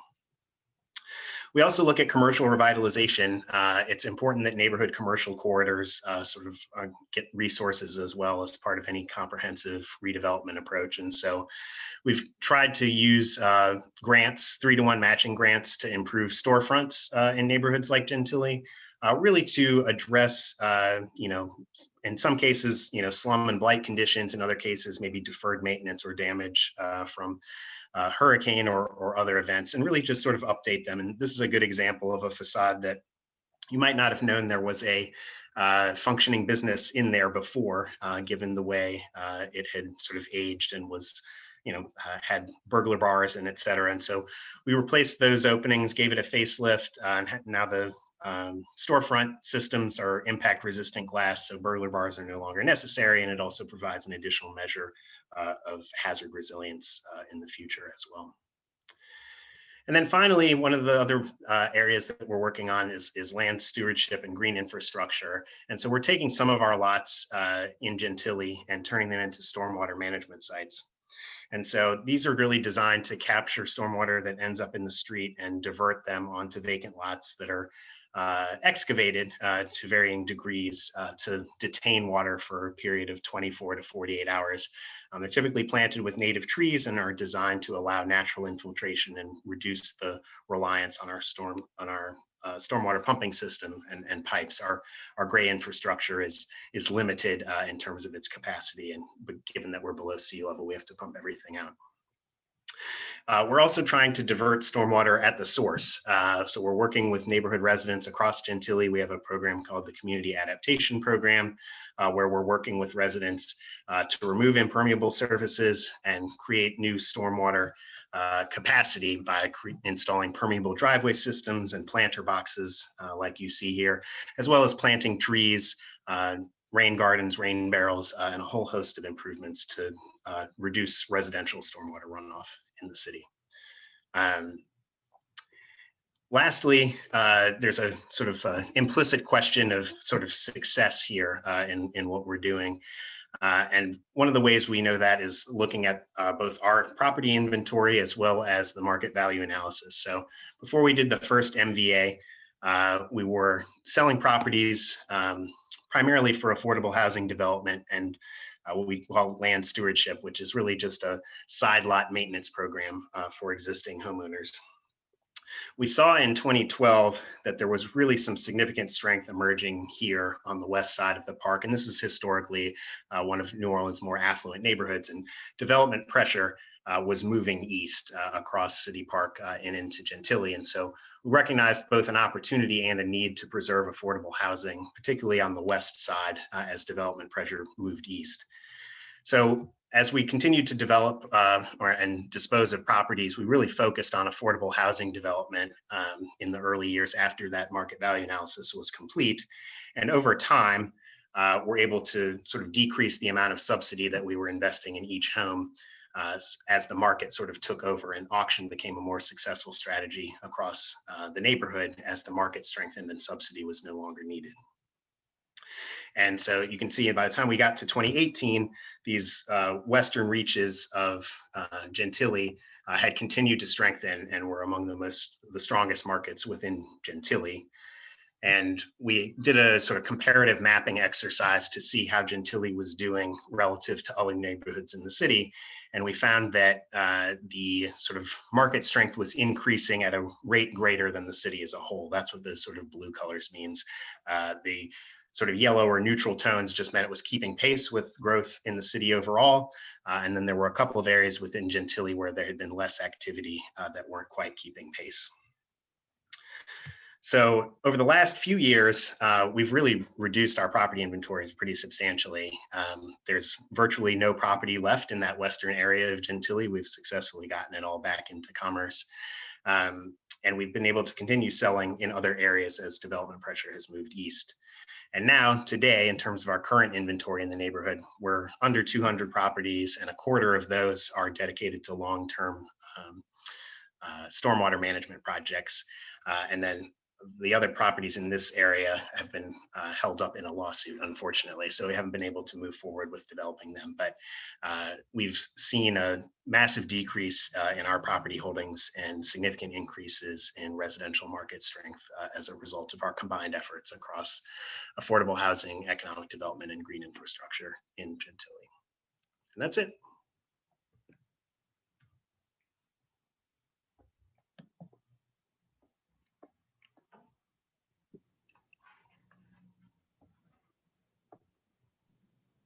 Thank you, Seth. I think that all of the wonderful work that you've been doing, especially on each sort of home, individual home level, right, has so much to do also with all of the robust community engagement and education programs that you have that couple all of this work. And I know that that'll be a theme we'll see in some of the other work as well. So thank you for all the wonderful work you do. With that, we have our second speaker, Malu Blasquez, president of MB Consulting and the former executive director of Reimagina Puerto Rico. And her talk is titled On the Path to Creating a Stronger and More Resilient Puerto Rico. Malu. Yes, hold on for a second.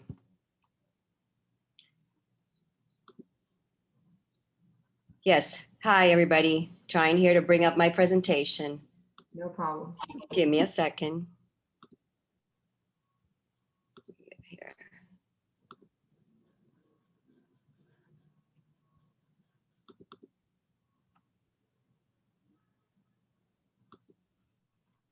Can you see it?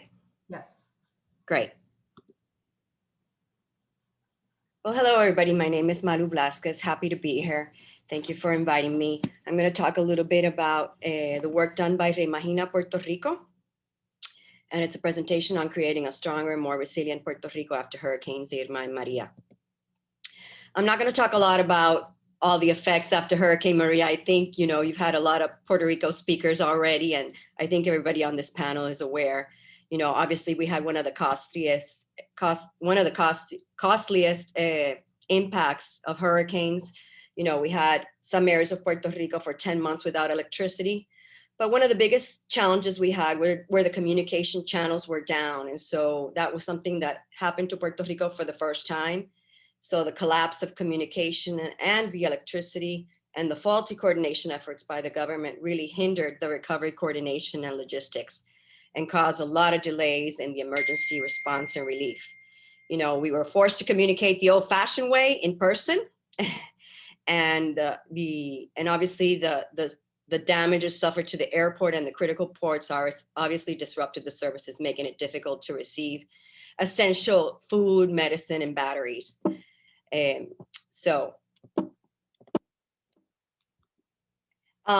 I said, these power and communication disruptions really cause cascade effects on limiting availability, disruption, management of food, medicine, and essential supplies, and diesel to operate trucks, construction equipment, auxiliary generators, you name it, the whole thing. The first week and a half was really complicated here in Puerto Rico. And all of these factors obviously contributed to more than 1,400 deaths. We don't know the number for exactly, but we do know that obviously because of the conditions, a lot of deaths were due to that.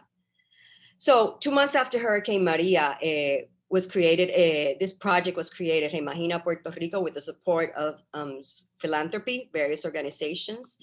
And basically the objective was to produce an actionable and timely set of recommendations for how to use philanthropic, local, and federal funds to help rebuild Puerto Rico in a more resilient manner, so that we're stronger not only physically, economically, and socially, and better prepared for these future challenges. We wanted to make sure that in making Puerto Rico more resilient, we wanted more public participation and transparency in the recovery process. And we wanted to make sure that people of Puerto Rico took an active role in forging the vision of the island. So in the context of Puerto Rico, you know, for those of you who don't know that much, there's the urban and rural divide within the island. There's a variety of sensitive ecosystems with opportunities and challenges. We're obviously a small island. We're always exposed to recurring climate events. We are in the hurricane path, so we've known that all along, and we've had many experiences. And so we know that, we have a high infrastructure cost in comparison to our small tax base, which keeps decreasing because of migration. And we have a dependence on tourism, manufacturing, pharmaceuticals, and imports, and an excessive dependence on limited natural resources. So Reimagina Puerto Rico, between January and June of 2018, we did a massive, humongous effort to involve a great deal of players within. We invited academia, government of Puerto Rico representatives, community leaders, nonprofit representatives from nonprofit organizations, professionals with expertise in different areas. And we did various efforts. We did focus group sessions. We did a community engagement and outreach process within 6 regions within Puerto Rico, and even a youth participatory photography program with kids. So within those months, we interacted with more than 748 people and participated in more than 77 meetings and activities to try to develop these recommendations. Here are some pictures. As you can see, focus group sessions, photography sessions with kids and everything. It was a really great effort. And what we came out with, that we really wanted to focus on these guiding recovery principles. This is something we kind of all agreed on, trying to bring, trying to gain consensus on how to move forward. And oops, let me go back. Oops, sorry. We wanted to maximize social well-being in all investments. We wanted to ensure transparency at all levels of policymaking, establish equity and inclusiveness as a priority, and emphasize and foster coordination and collaboration. So we developed sector-specific recommendations in these 6 sectors. And here you see the amount of recommendations by area. The areas were energy, natural infrastructure, physical infrastructure, economic development, housing, education, and health and social services. So a total of 97 recommendations, and we produced a report for each of these 6 sectors that kind of talks about the background of that sector before Hurricane Maria and after, and then presents a goal and actionable recommendations within those sectors. To give you an idea, so we did a report for each of those 6 sectors, and then we did the general summary report, which looks, this is the cover of the report. And to give you an idea how these recommendations, what amount of detail they have, they present the recommendation, they give a summary, and and some of them even provide steps on how to go about implementing this recommendation. It also identifies the potential lead organization or agency that can implement this recommendation, who could be potential partners, who could be potential funders, and if this is a short, medium, or long-term recommendation. So now I'm going to talk a little bit quickly just about a couple of recommendations. One of them is to establish reliable backup energy systems for vulnerable individuals and critical facilities such as hospitals, schools, emergency shelters, and service facilities, and facilitate access to backup energy systems equipment to fill remaining gaps in individuals' capacity to generate backup electric power for small businesses.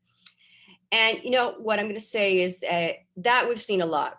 Thank God, within the last 3.5 years, some of these recommendations have been implemented to a certain degree, and most of them have been implemented. The ones that have been implemented have been thanks to philanthropy, community organizations, and nonprofit organizations.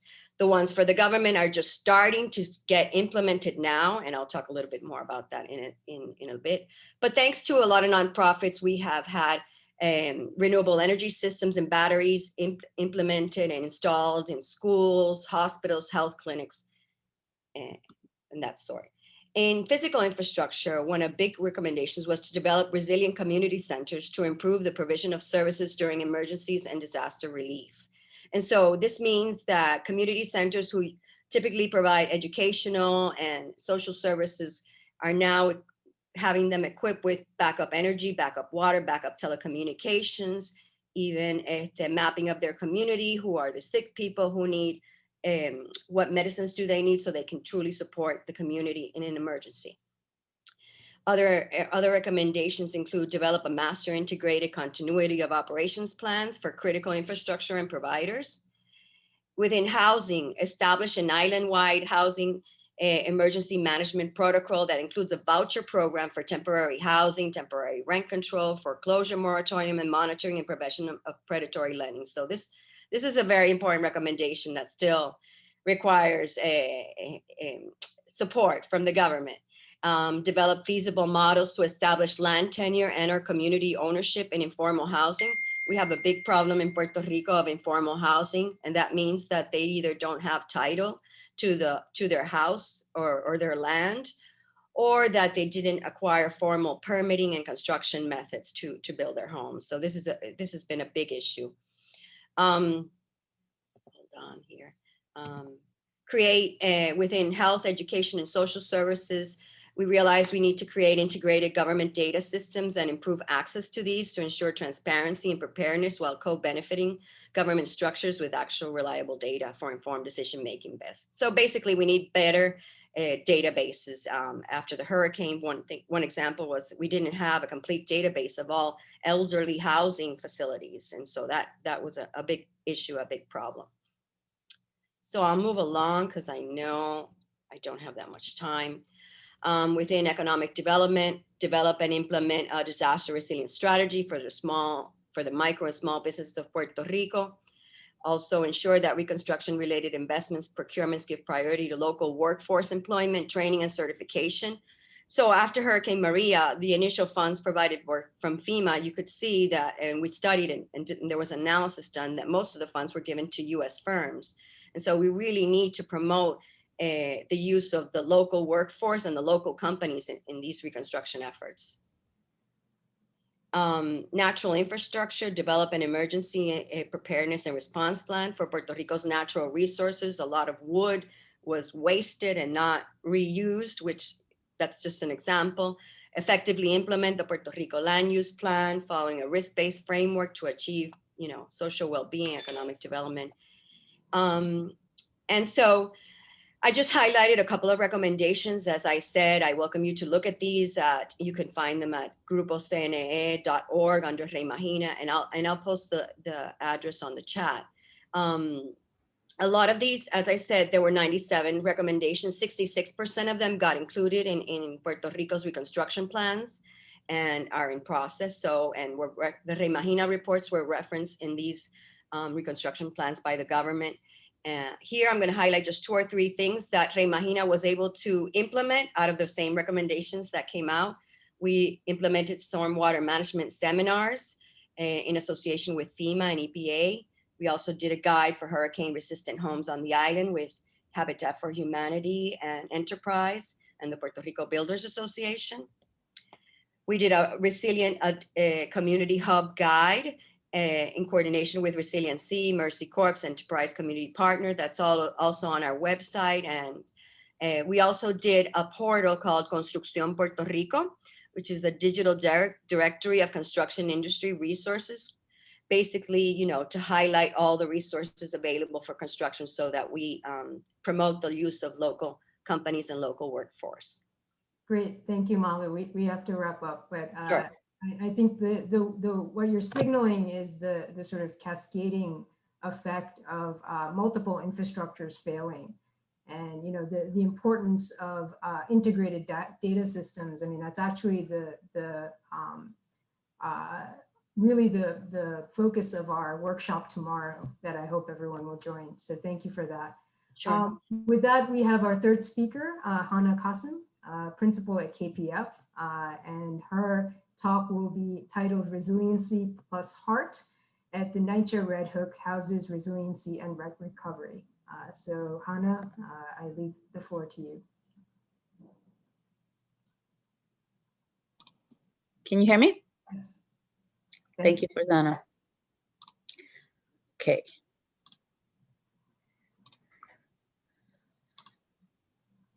Can you see my screen? Yes. Great. Right. I will keep it brief, but I'm delighted to be invited here to share with you our project for Red Hook Houses. It's a project that's under construction now, so we're very excited to see it move forward. This was a FEMA-funded post-Sandy recovery and resiliency project. And our task really was to restore, protect, and we added the plus heart part, which is the enhanced part. And the challenge here is, as I'm sure most of you know, FEMA funds projects specific to resiliency measure, right? So in this case for Sandy, it was we would be able to use the FEMA dollars for anything that had to do with repairs or resiliency specifically tied to this climatic event.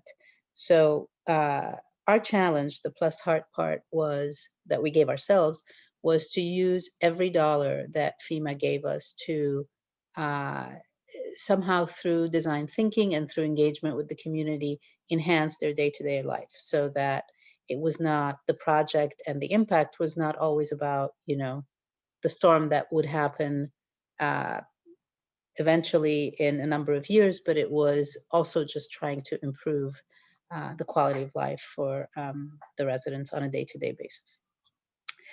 So this is a pretty large project, and it's mostly an infrastructural project. It's about 39 acres, many apartments, 2,800 apartments, over close to 9,000 residents in Red Hook. And here I'll share just the little bit of history on the site.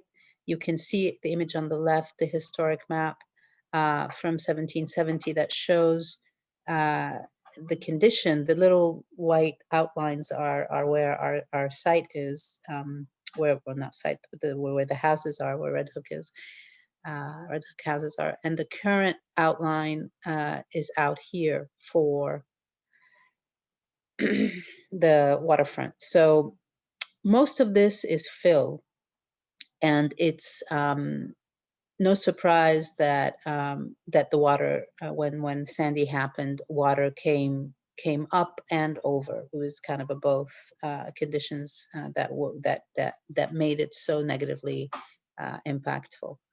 And of course, the Red Hook houses is replacing what used to be known as Hoovervilles, or you know, ghettos, so informal settlements. So that the premise behind it is all great in terms of just improving housing for lower income populations.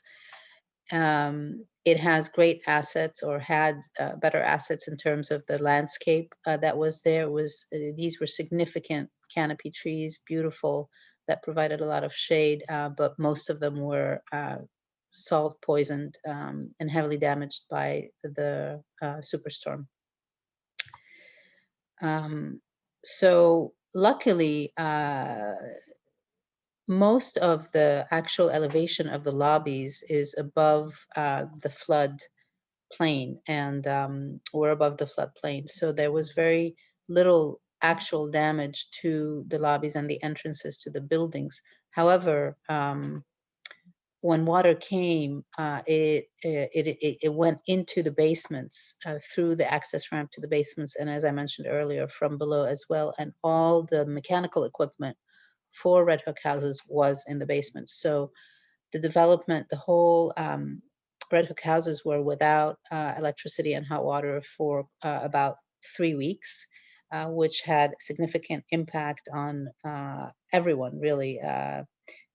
People needed to have access to medication. Children needed their, there was a high rate of asthma in the development as well. So children also needed their nebulizers and their inhalers to be plugged in. So everybody needed to be hospitalized. I mean, it was a very, very taxing moment for the residents. You can see here the images, just a reminder of what happened and the level of damage due to flooding. Here you can see on the left image, the little circle, the temporary generators that were plugged into the buildings and were still to date kind of being replaced until our project is finished. So there are many of them scattered throughout the site.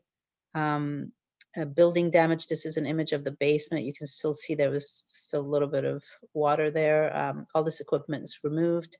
It was an issue in terms of public safety, of course, because there was no lighting for 3 weeks. And there were some damages to the surfaces, but as I mentioned earlier, that was not the primary issue. When we looked at the site and the whole development, what struck us also was the kind of relentless, from an architectural point of view and experiential point of view for the residents, the relentless repetitiveness of a non-differentiation of all the houses. And of course, this is typical of a lot of NYCHA housing. Also, 70% of the green spaces were fenced off with the black fence that is also signature NYCHA black fencing.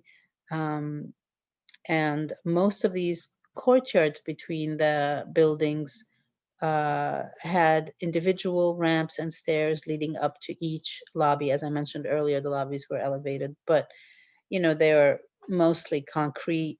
The surfaces, hardscapes, not very inviting, not many places for people to gather. The playgrounds were in dire disrepair. So there was a lot to be improved from that point of view. So we were fortunate to be able to start community engagement and discussions with the community via town halls that were organized by NYCHA early on. So it was great because we were able to understand firsthand from the residents where were the hot spots in a bad way, like where were the problematic areas and why they were problematic. So we used many tools, we used models, we used maps with stickers, we engaged in many conversations in smaller groups and sketching sessions to sort of understand better what the main issues were for the residents beyond, of course, the storm that happened, right? And we quickly realized that actually most of the issues were day-to-day issues within their apartments that we didn't really have any way to address because it was not in our scope, and FEMA was not going to be funding these, and these had to do with more maintenance deferral issues, right? So I'll just share this because, in terms of we're talking about community-based resiliency, getting past that hurdle and getting past the point where the residents understood where our scope of work stopped, where we couldn't do more. In other words, we couldn't do anything in their apartments. We could do everything that had to do with the spaces in between the buildings and the infrastructure and all of that associated with the storm.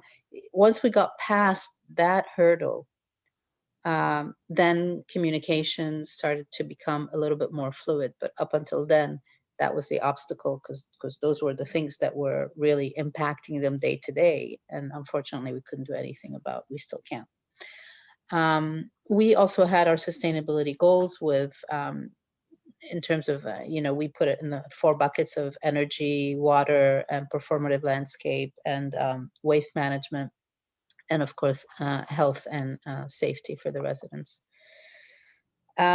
We developed this matrix that helped us organize our thinking to try to think about like, ooh, how many different ways could we improve the development, but only the ones, the boxes that are circled in the darker color are the ones that we were able to move forward with. And so the project. Quick note, just you have a few minutes. Yeah. I'll zoom through this. The project, so this resiliency was hard, so encompasses the east plant, the west plant, which you see in red, distribution through these orange 15 pods that are the utility pods that distribute to the buildings. And of course the lily pads, we call the lily pads, which is a manipulation of the landscape in each one of these courtyards. So this is the flood map, and you can see that most of the areas, if our lily pad situation or design, when it's implemented, the areas in between the buildings where the doors of each building opens, the doors of all the buildings open towards the courtyards, not out, those would remain dry and flat. So I would just show that measure, that little GIF here that explains the terracing, the landscaping, the raising of these courtyard areas, also consolidating what I mentioned earlier. There were a stair and a ramp associated with each entrance to each building. So now this becomes more communal. You only have 2 stairs and 2 ramps and a place for people to gather dry and safely with new playgrounds and a sense of, a place that can build community rather than scatter it. So on a day-to-day basis, that's what it looks like. If there's a flood, the emergency, the barrier, passive barrier would deploy, and those barriers are only within the passages in between a low wall that really acts as a bench that gets us above the floodplain. The other moment here of Resiliency Plus Heart is using these 15 utility distribution pods to create a sense of to humanize the development through color and lighting, so that you can also help with natural orientation and wayfinding from left to right. These go from blue in color to orange, and you can identify with a particular development rather than just being, number such and such at Red Hook. And also just adding to a sense of security and well-being and safety at night when these pods are illuminated. Then repairs of the entrances and site restoration, activation of the public spaces. Again, this was done in a very inclusive way, building on the needs of various age groups and different levels of activity. Currently, this whole green space is unprogrammed and has very few places to even sit, benches. So we did some engagement with the children as well to give them better playgrounds.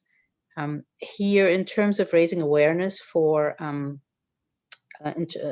climate change, the way that we developed the main power plant was that it had a large window that you could see that could, paired with an exterior stair, that could potentially host or make it possible for school groups, classes to come through, learn about resiliency, understand why this building is there. So this aspect of transparency was very important from an educational point of view, raising awareness of climate change.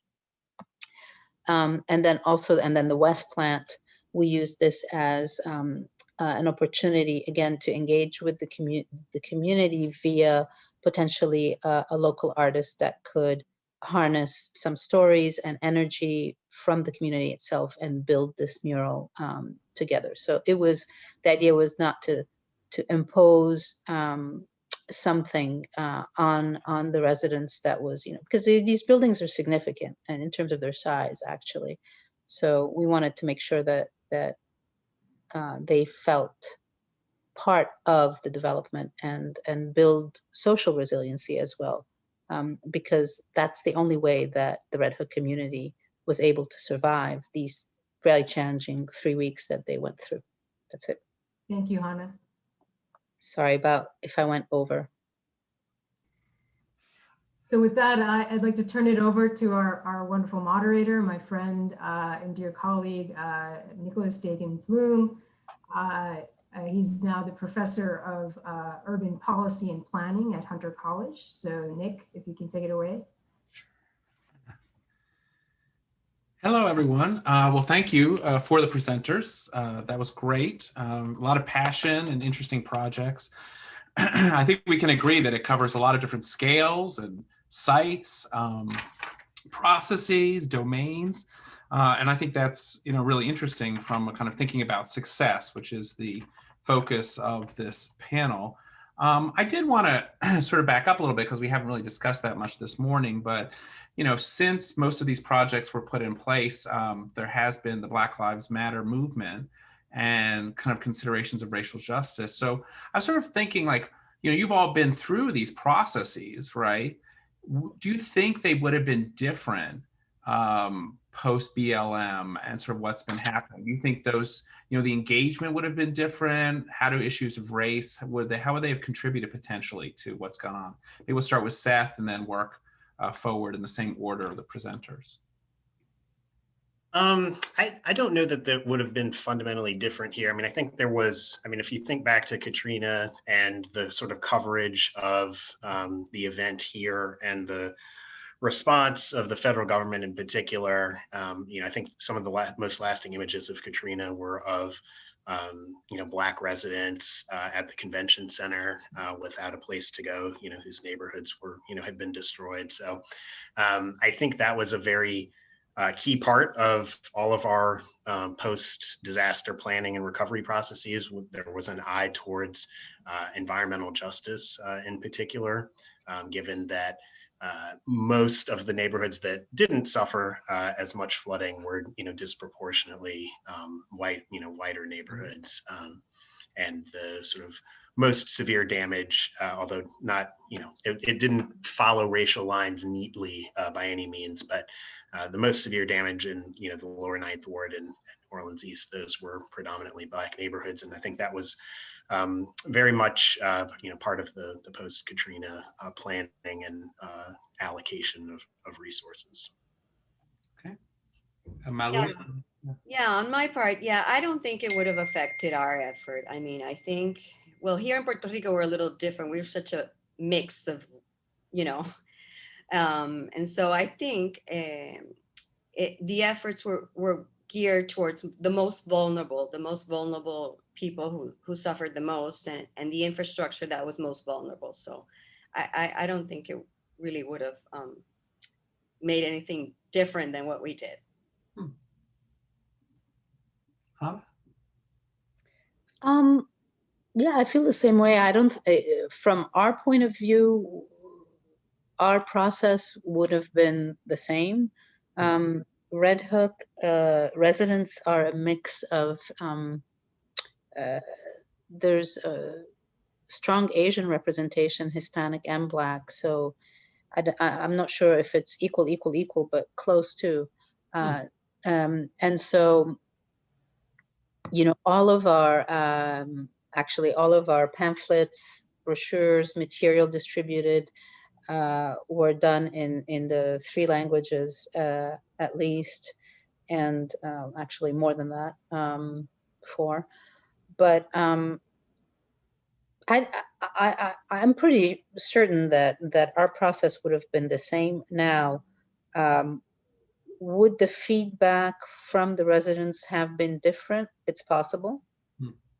It's possible that it would have been stronger from more people, because what tended to happen in the town hall meetings was that, you know, as many of you know that are engaged in community outreach, when you have a lot of people together, only the really loud ones speak a lot, and that are used to speaking a lot speak a lot.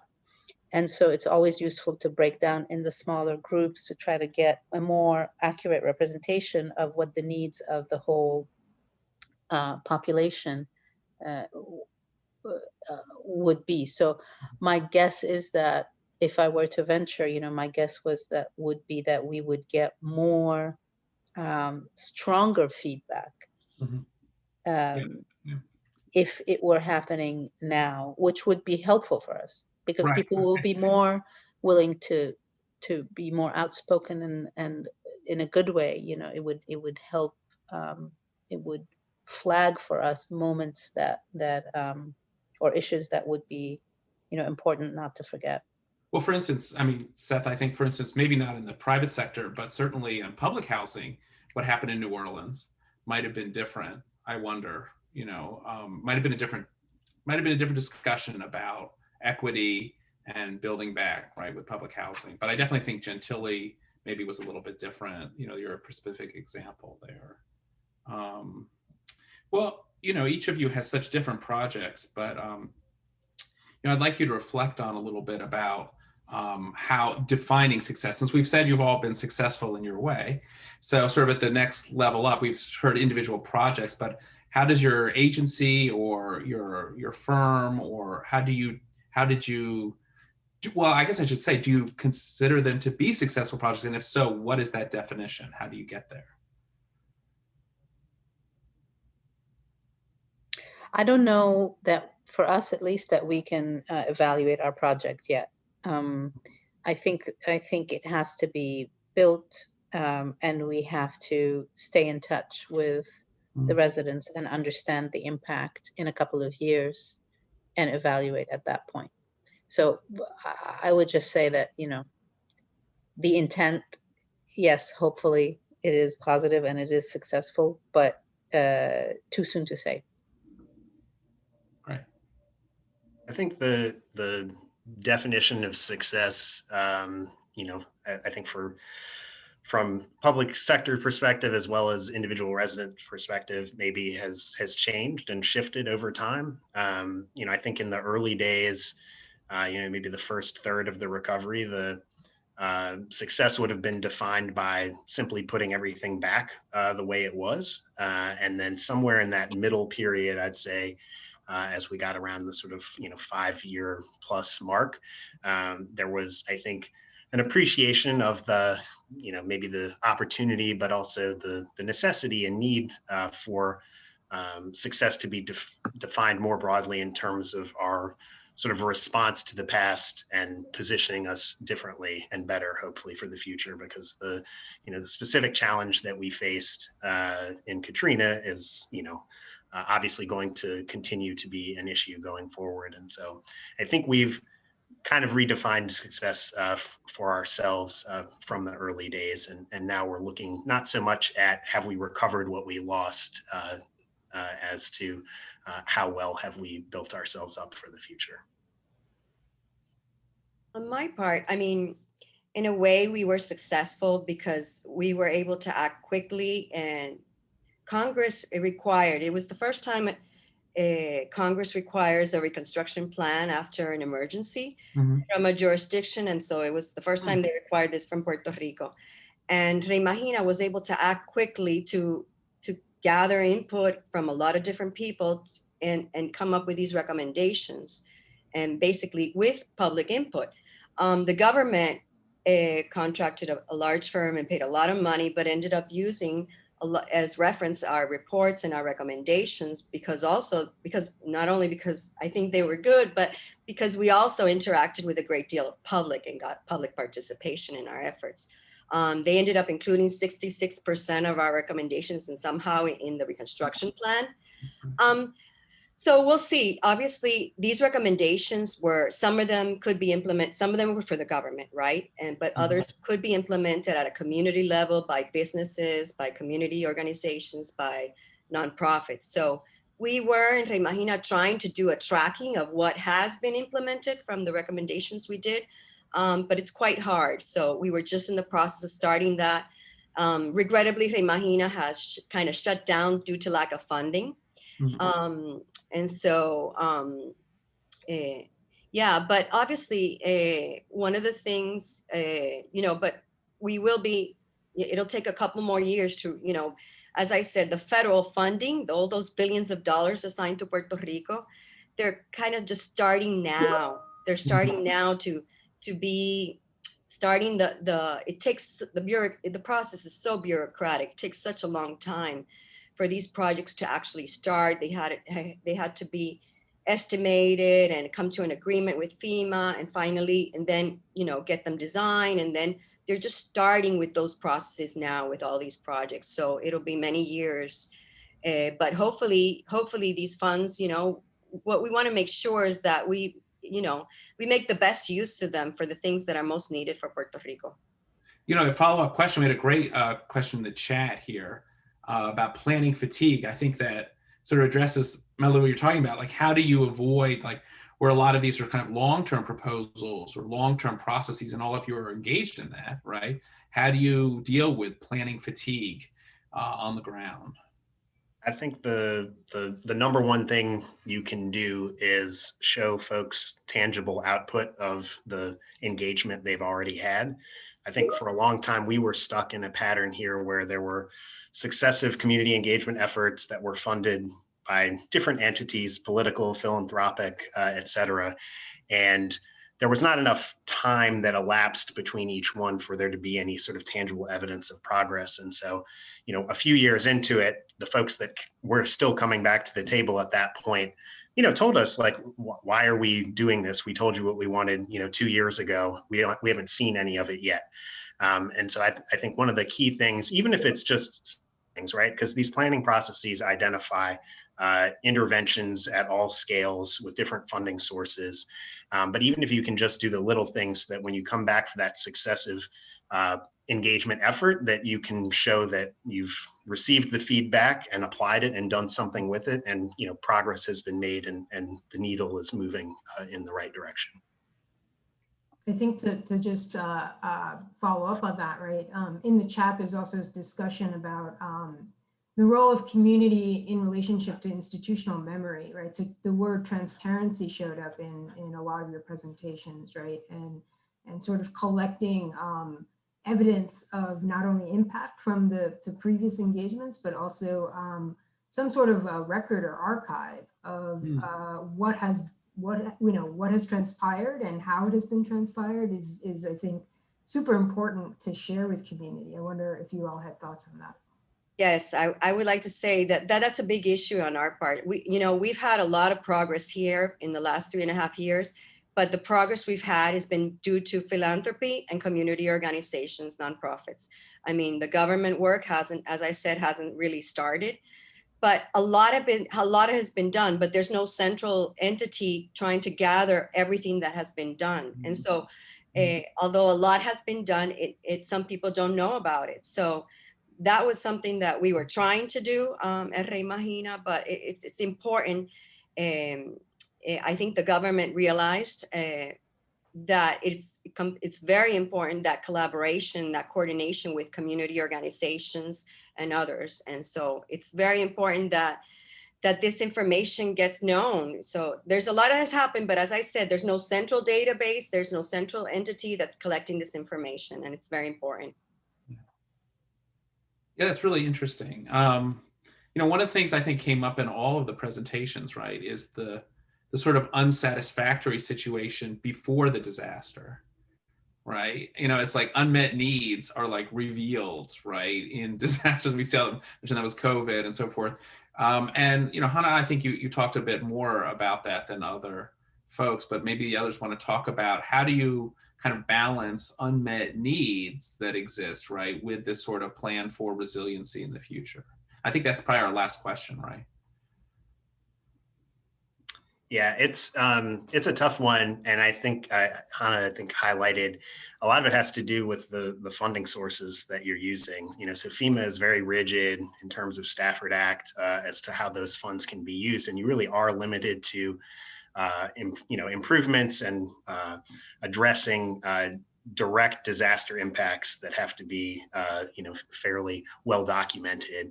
The nice thing about the sort of companion CDBG disaster recovery dollars are that they are more flexible and can really be used alongside FEMA dollars in some cases, depending on the project, to fund some of those other sorts of unmet needs, both in a community as well as a specific project. That'd be like those drainage pieces you're doing, or those are funded that way? We actually, it's a combination. So the sort of network of property that we own is actually being improved with a FEMA hazard mitigation grant. The private property owners are National Disaster Resilience Grant dollars, which are effectively CDBG DR. So yeah, Puerto Rico had a lot of unmet needs. A couple months before the Hurricane Maria and Irma, we had gone into bankruptcy. And so we had a lot of public infrastructure that had not been properly maintained and very old. And so this disaster happens, which was disastrous and very hard and everything. But at the same time, it is bringing this opportunity of all these federal funds that will help us meet those unmet needs that we had before and those we identified after the emergency. And so, yeah, I mean, it's in a way, it's been an opportunity. So that's why I keep saying it's very important that we use these funds as, to meet those needs.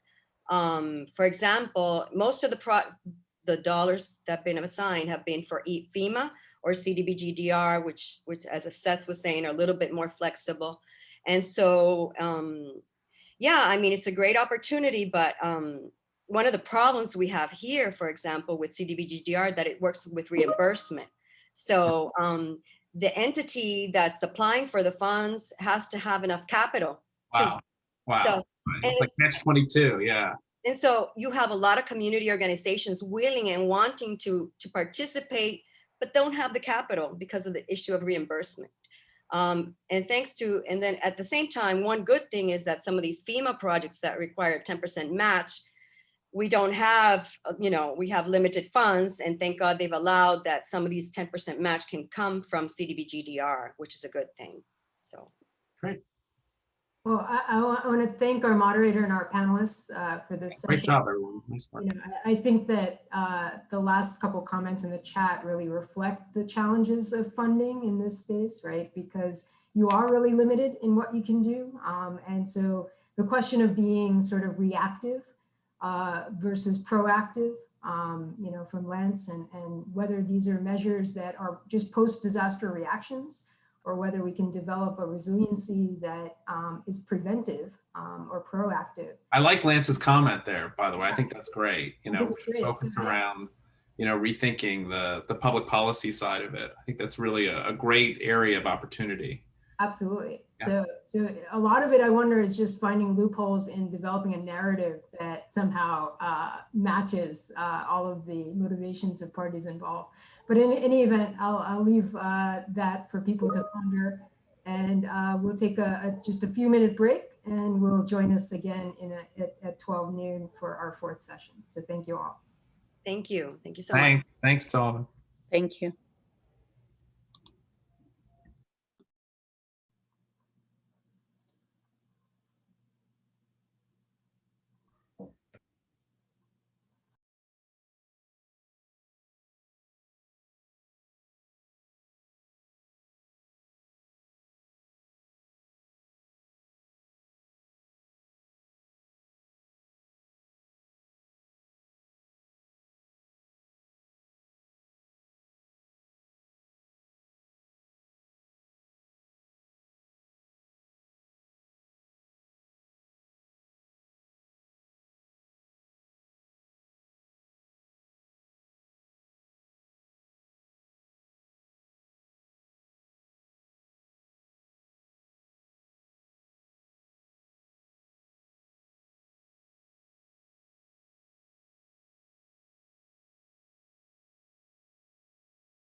So I'd like to welcome everyone back after a very short break and turn it over to my colleague, Jim Martinez. Hello, everyone. Welcome back. It's been a wonderful day of presentations. I'm pleased to introduce our next session and our next speaker. The session is Tools for Engagement and Collaboration, Digital Interface. One of the themes that has emerged today is that information, communications technology, education are all needed in disaster recovery, planning, and response. And so our first speaker is Nicholas Di Talla, CTO of Instead. His presentation is Enabling Self-Organized Community Response. And I turn it over to Nicholas. Nico. Hello, everybody. How are you doing? Let me start sharing my screen. I will. So let's see.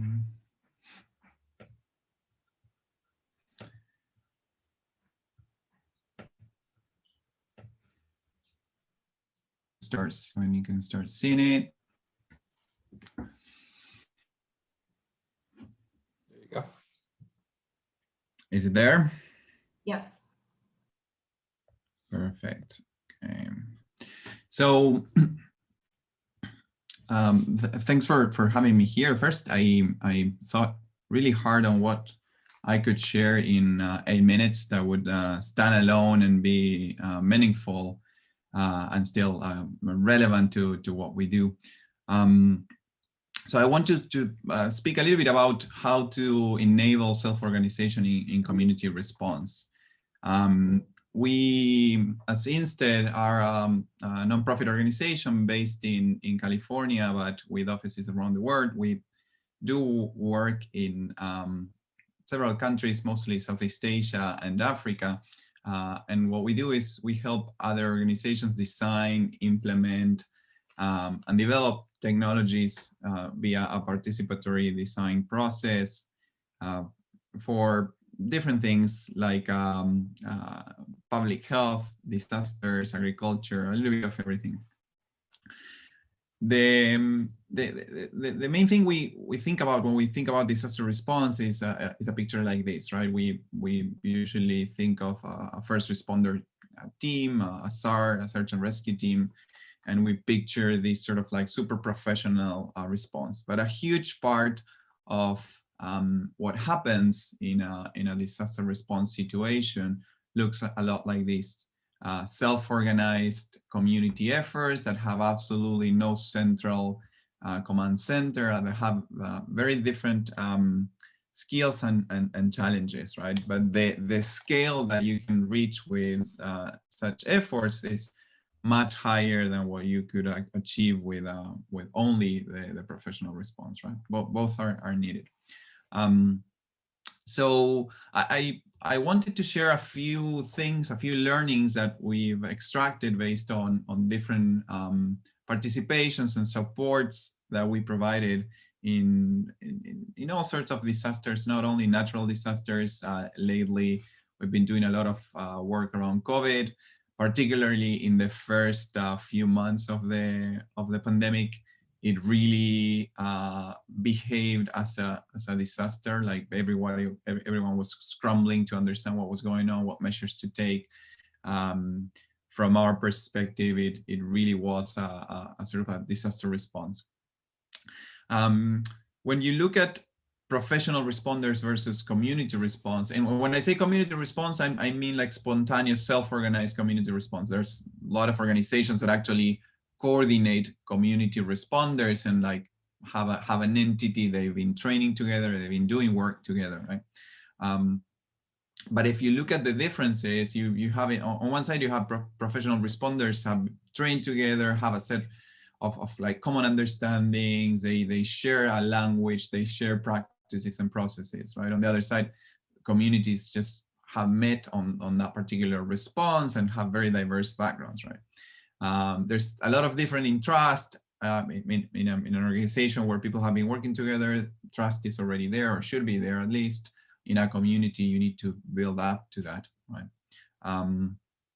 professional responders have tools that they are mandated to use and that they prepare for. And in a community response, people will tend to use what they have at hand, right? There's no like top-down commandment of what you should use. And lastly, in a professional response setting, you have resources and you have a working space. You have a place to coordinate logistics.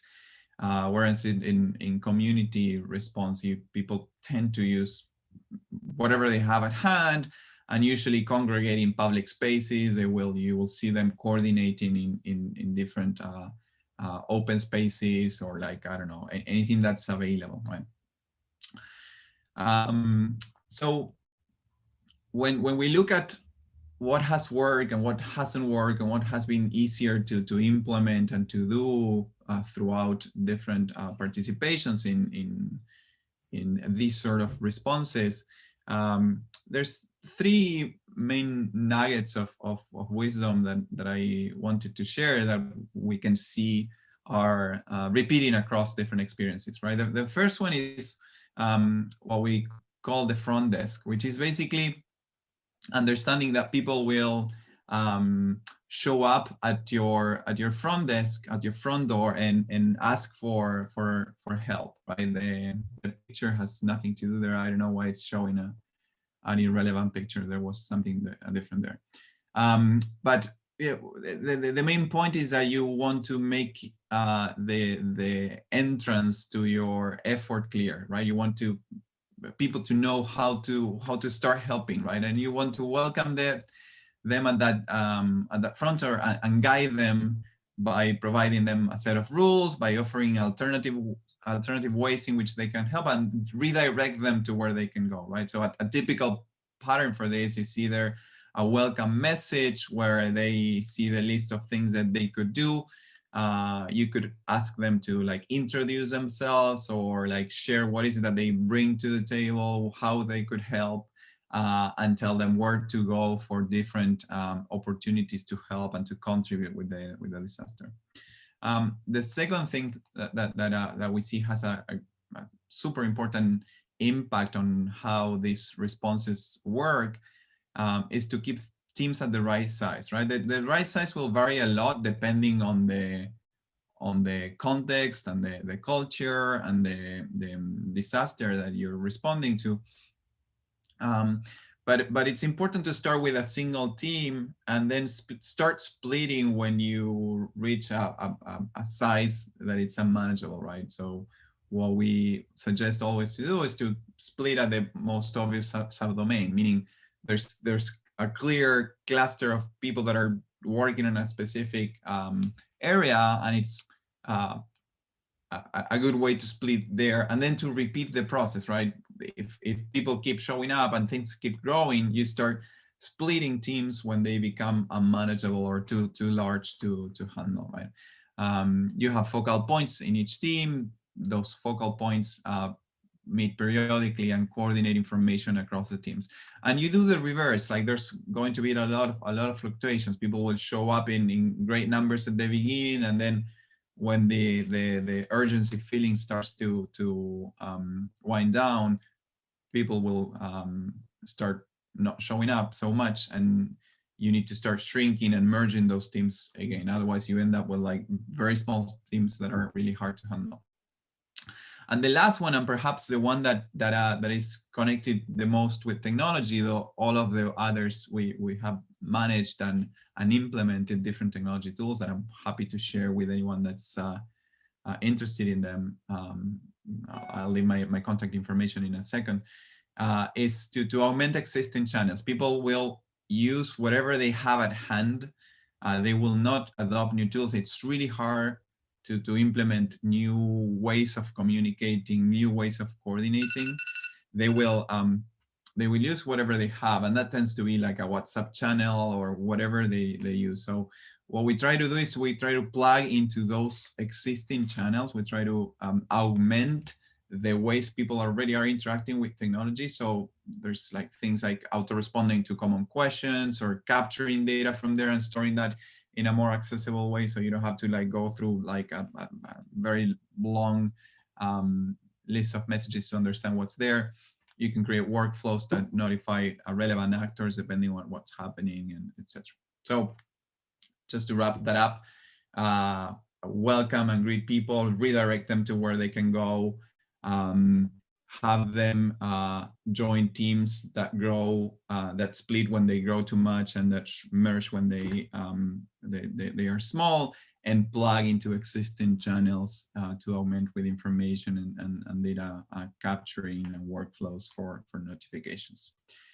So those were the 8 minutes that I had, and I think that I'm over for a few seconds, but hopefully this is at least a conversation starter for those that are interested in learning more. There's my email there, my Twitter. Feel free to reach out and we can talk a little bit more about this. Thank you, Nico. Your presentation reminded me of a researcher at Sugata Mitra who's got a couple of TED Talks about self-organized learning. And from my standpoint, self-organized response is self-organized learning, which is, I think, important in these cases. So thank you for that. Our next speaker is Ariana Armelli, founder and CEO at Dorothy. Her presentation is Dorothy, a solution to enable property owners to prepare and recover from the unexpected. Thank you, Dorothy. All right. Ariana. Yep, I'm going to share my screen right now. All right, you guys should have it up there. But first off, thanks so much, Farzana and the rest of the team, for inviting me to speak today.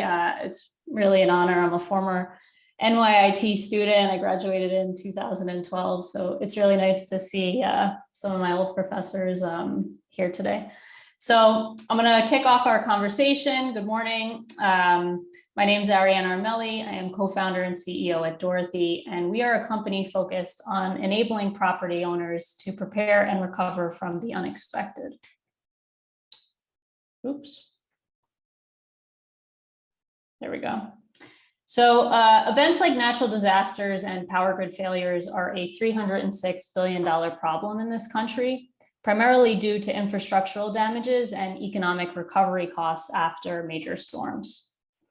So we're told that the way to protect ourselves and our property is to buy insurance, but whether it's private or federal, insurance companies are failing everyday citizens. Filed insurance claims can take over 6 months to reach individuals and small businesses, and over a year for federal aid disbursements after major events. We're also finding that as a way to bridge the recovery gap in financing, Americans have no other choice but to seek high interest loans from their banks to speed up the recovery process. However, based on the methods of how traditional loans are underwritten, borrowers are already at a higher credit risk and are less likely to be approved during these events. So what we developed at Dorothy is a solution backed by data and designed to prepare and protect your home or business before, during, and after disaster events. We do this by offering our members an application that provides 3 services. 1, we first run a preemptive risk analysis on your property to determine what types of disasters you're likely to experience. We then offer a transparent pre-approved gap loan product that acts as a safety net for when you actually need it. So when the event happens, like a flood or a fire, Dorothy will release the money automatically and even handle the insurance claim on your behalf. So making it super simple for you as a property owner. So essentially, instead of going through a disaster, then waiting several months to receive any sort of aid to begin recovery, we thought, well, what if we offer property owners guaranteed money before anything happens? What if we insert ourselves before the event, like insurance, except there's no monthly premium and no wait time to receive funds?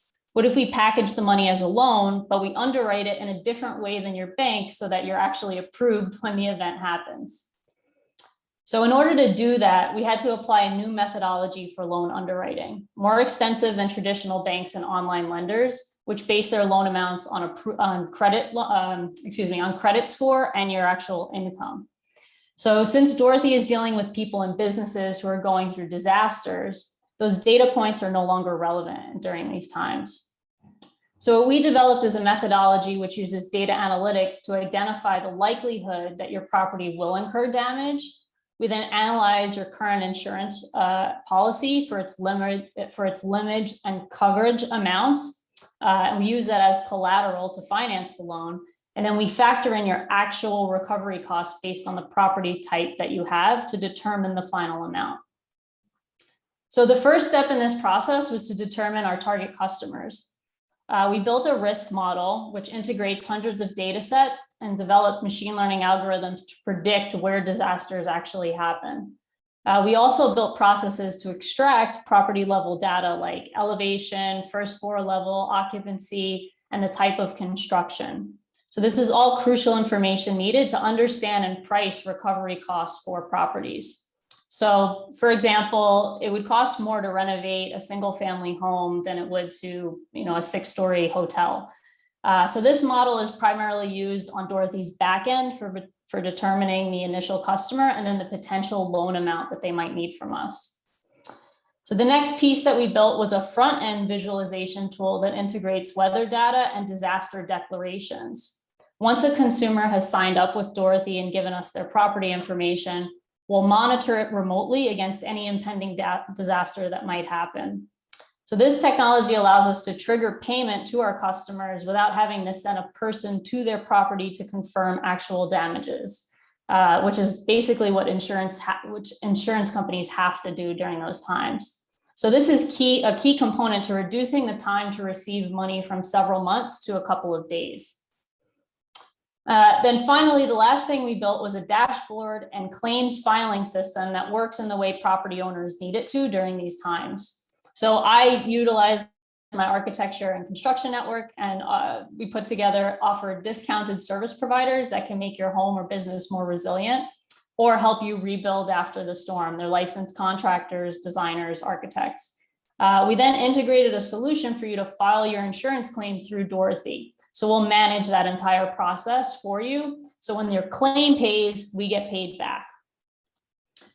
So unfortunately, this is a massive market. There's about 100 million properties that are exposed to natural disaster risks. That's including flood, tornado, wildfire, and earthquake. And after this past year, we know there's a major gap in accessibility to financial aid after unexpected events happen. So Dorothy plans to be the company that fills that needed gap by offering financing upfront so you can start your recovery now, not later. Since starting Dorothy a little over a year ago, we've grown from 1 employee, which was just me, to now 4 full-time employees, including my co-founder, Claudio. And then we have 3 part-time people in Argentina working to help develop this. So collectively, we've got backgrounds in architecture, urban planning, insurance, data science, and economics. And most recently, what I'm most proud of is that we were able to convince outside investors to take a chance on us and invest money towards our development and launch. So we're currently live. You can find out more information at hidorothy.com. If you know anyone that needs a product like this, a residential owner or small business owner with a brick and mortar location, have them sign up. It doesn't cost anything. Thanks again. It's really been a pleasure to share my company with everyone. Thanks so much. Thank you, Ariana. You remind me of sort of the .com age when there were all these startups disrupting the status quo. And so you're part of this next generation of startup companies that is not just out to make a buck, which I support totally, but also to contribute to the public good in terms of education and access to information. Our next presenter is Ryan Krolbaum. He is the project designer and associate at Perkins & Will. His presentation is Resilient Planning at Multiple Scales, Puerto Rico.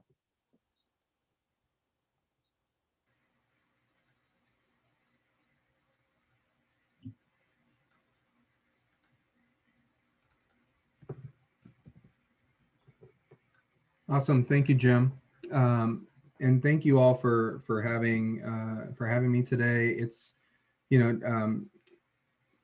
it's interesting. I also got my first adjunct professorship with NYIT in Old Westbury, so I have a very great affinity for the school, for the students, and for just the great work that's done there. This is a real honor to present this work that our office has worked on with a number of folks. And I think the big takeaway from today is that engagement requires multiple stakeholders, it involves multiple disciplines, and it operates at multiple scales. So what I'm going to show you today is a collection of work that is certainly not by one hand. It's a collaboration across public, private, and academic partnerships. And we're going to talk about some resilient planning efforts that we've done. Oh, let me close that for Puerto Rico. So after Hurricane Maria, we've talked a lot about this today. I think there was a groundswell, especially in Boston. I mean, all over the country, of designers and planners and policymakers, institutions, academics. There's this groundswell of support that people felt like they had to do something, that there had to be a way to intervene to help communities that had experienced so much loss in Puerto Rico, and how we might be able to actually leverage our design sensibilities to help institute more resilient planning at an island-wide and even neighborhood scale. So Perkins and Will has an amazing nonprofit called Area. Within this area research nonprofit, we formed an initiative called Resiliency, SEE.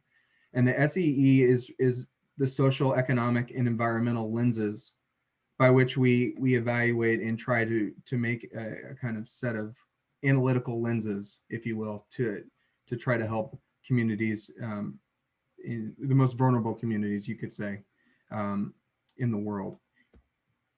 But I thought today what I would do is to kind of give a pulp fiction version of this presentation. I'm going to give you the takeaways first. And that is to say that if you don't hear anything else I say, is that the technology must be transferable. This is really important, that we get outside of our academic institutions where the technology is being developed, where applications are being leveraged and studied, but that technology has to get outside into the world. It's really important. Number two is that tools must be accessible. The ways in which technology is deployed into communities, especially vulnerable ones, that those tools must be easy to use. They must be relatively easy to educate folks to harness and to make informed decisions. And finally, that design is inevitable. If we can actually do the technology right, if we can leverage the tools correctly, design of the process of the kind of engagement of these communities and of the responses could be our greatest asset. So what we did is to look after Maria, we looked at Puerto Rico in three different scales. We looked at the island, which you're seeing here. We looked at a municipality of Toyo Baja, and then we finally looked at a neighborhood called Villas del Sol, which I'll show you at the end. But this was an amazing graphic that the MIT Urban Risk Lab worked with us on to help document the kind of history of natural disasters and kind of the susceptibility, if you will, of the island of Puerto Rico. And what we found is that there are three kind of climatic categories, if you will, of hazards. One is the atmospheric. These are the kind of wind, drought, fire, extreme temperatures you might understand. The second is geologic. These are coastal erosion or landslides, earthquakes. And the last is hydrologic. These are hazards that come from heavy rain or storm surges. So deploying this idea of these C principles, social, economic, environmental, we started, and most often we do start with the natural systems and trying to understand the place, in this case, the scale of an island, to really try to discern when you start to overlap things like watersheds and wetlands and flood zones and storm surges, what you start to illuminate are the most vulnerable areas. And just from a mapping perspective, this is where all the layers start to overlap on top of each other. So graphically that makes some sense, but it's really important also to make a kind of quantifiable resolution from that data or from the mapping. And what we're finding is that 55% of Puerto Rico's population living on coastlines, and that a lot of those coastal municipalities are in incredibly vulnerable regions where storm surges are extreme, which you might expect. They may be building in flood zones. And that just became a real opportunity to say, well, these seem to be communities in which we could really make a difference. The other layer is the sort of the ecological layer. And this is kind of an interesting one because Puerto Rico geologically is an island that is primarily a karst zone, where it's prone to a lot of alluvial and kind of clay-like surfaces that really are not great for liquefaction or landslides, which makes it, of course, very difficult to build. Then you layer on top of that the kind of topography. We've talked a little bit about this today, that not only is there an amazing topographic range across the island, but also that the coastline is being eroded away at a kind of alarming rate. So we start to sort of compile all these emerging issues from the environmental perspective. Then we shift into the social, right? We talked about in the previous presentation about a lot of these metrics from just the damage done by the hurricane. But it's all about the fact that there's a lot of these communities that are very prone. They don't have access to either hospitals or emergency shelters. And then when a gigantic stress comes, like a hurricane, access to these kind of critical facilities become completely depleted. And so not only the sort of the environmental or the social, but then of course the economic, and that Puerto Rico is operating on 2 gigantic electrical plants, and one of which near this area of Toa Baja that we'll talk about in a second, was very immensely affected by the hurricane. It had one of the second largest blackout in US history. A tremendous amount of economic damage just by having the electrical infrastructure down, even for a temporary time.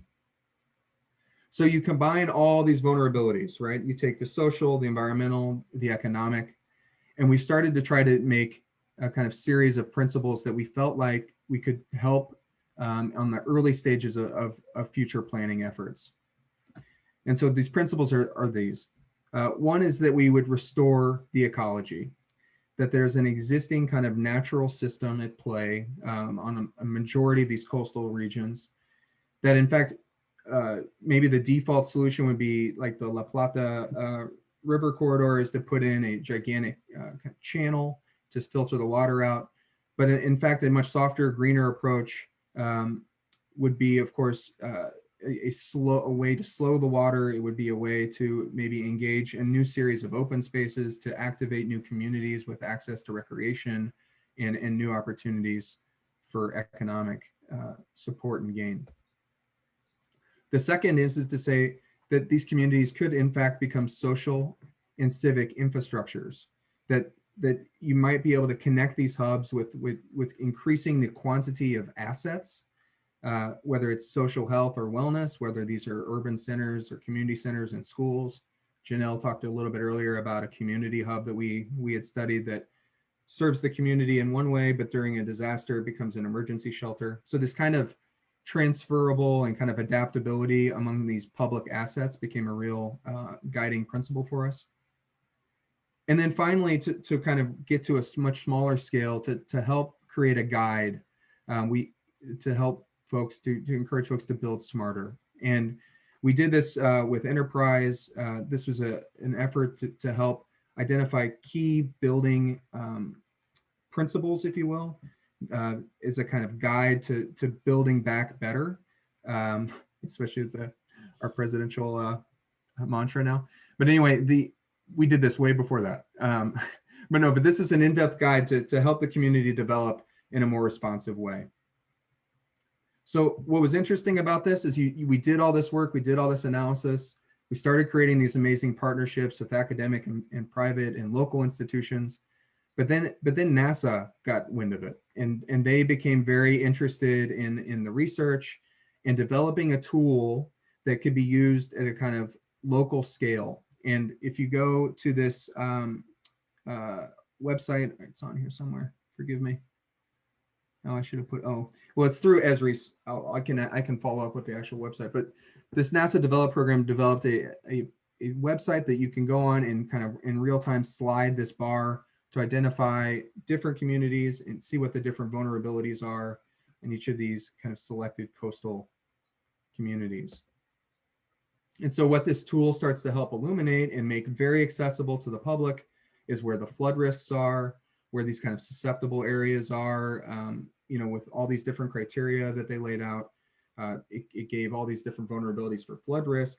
And what it helped to do is to make this all this research that had been gathered, all this data that had been gathered in a kind of academic and maybe more private setting is now becoming much more public.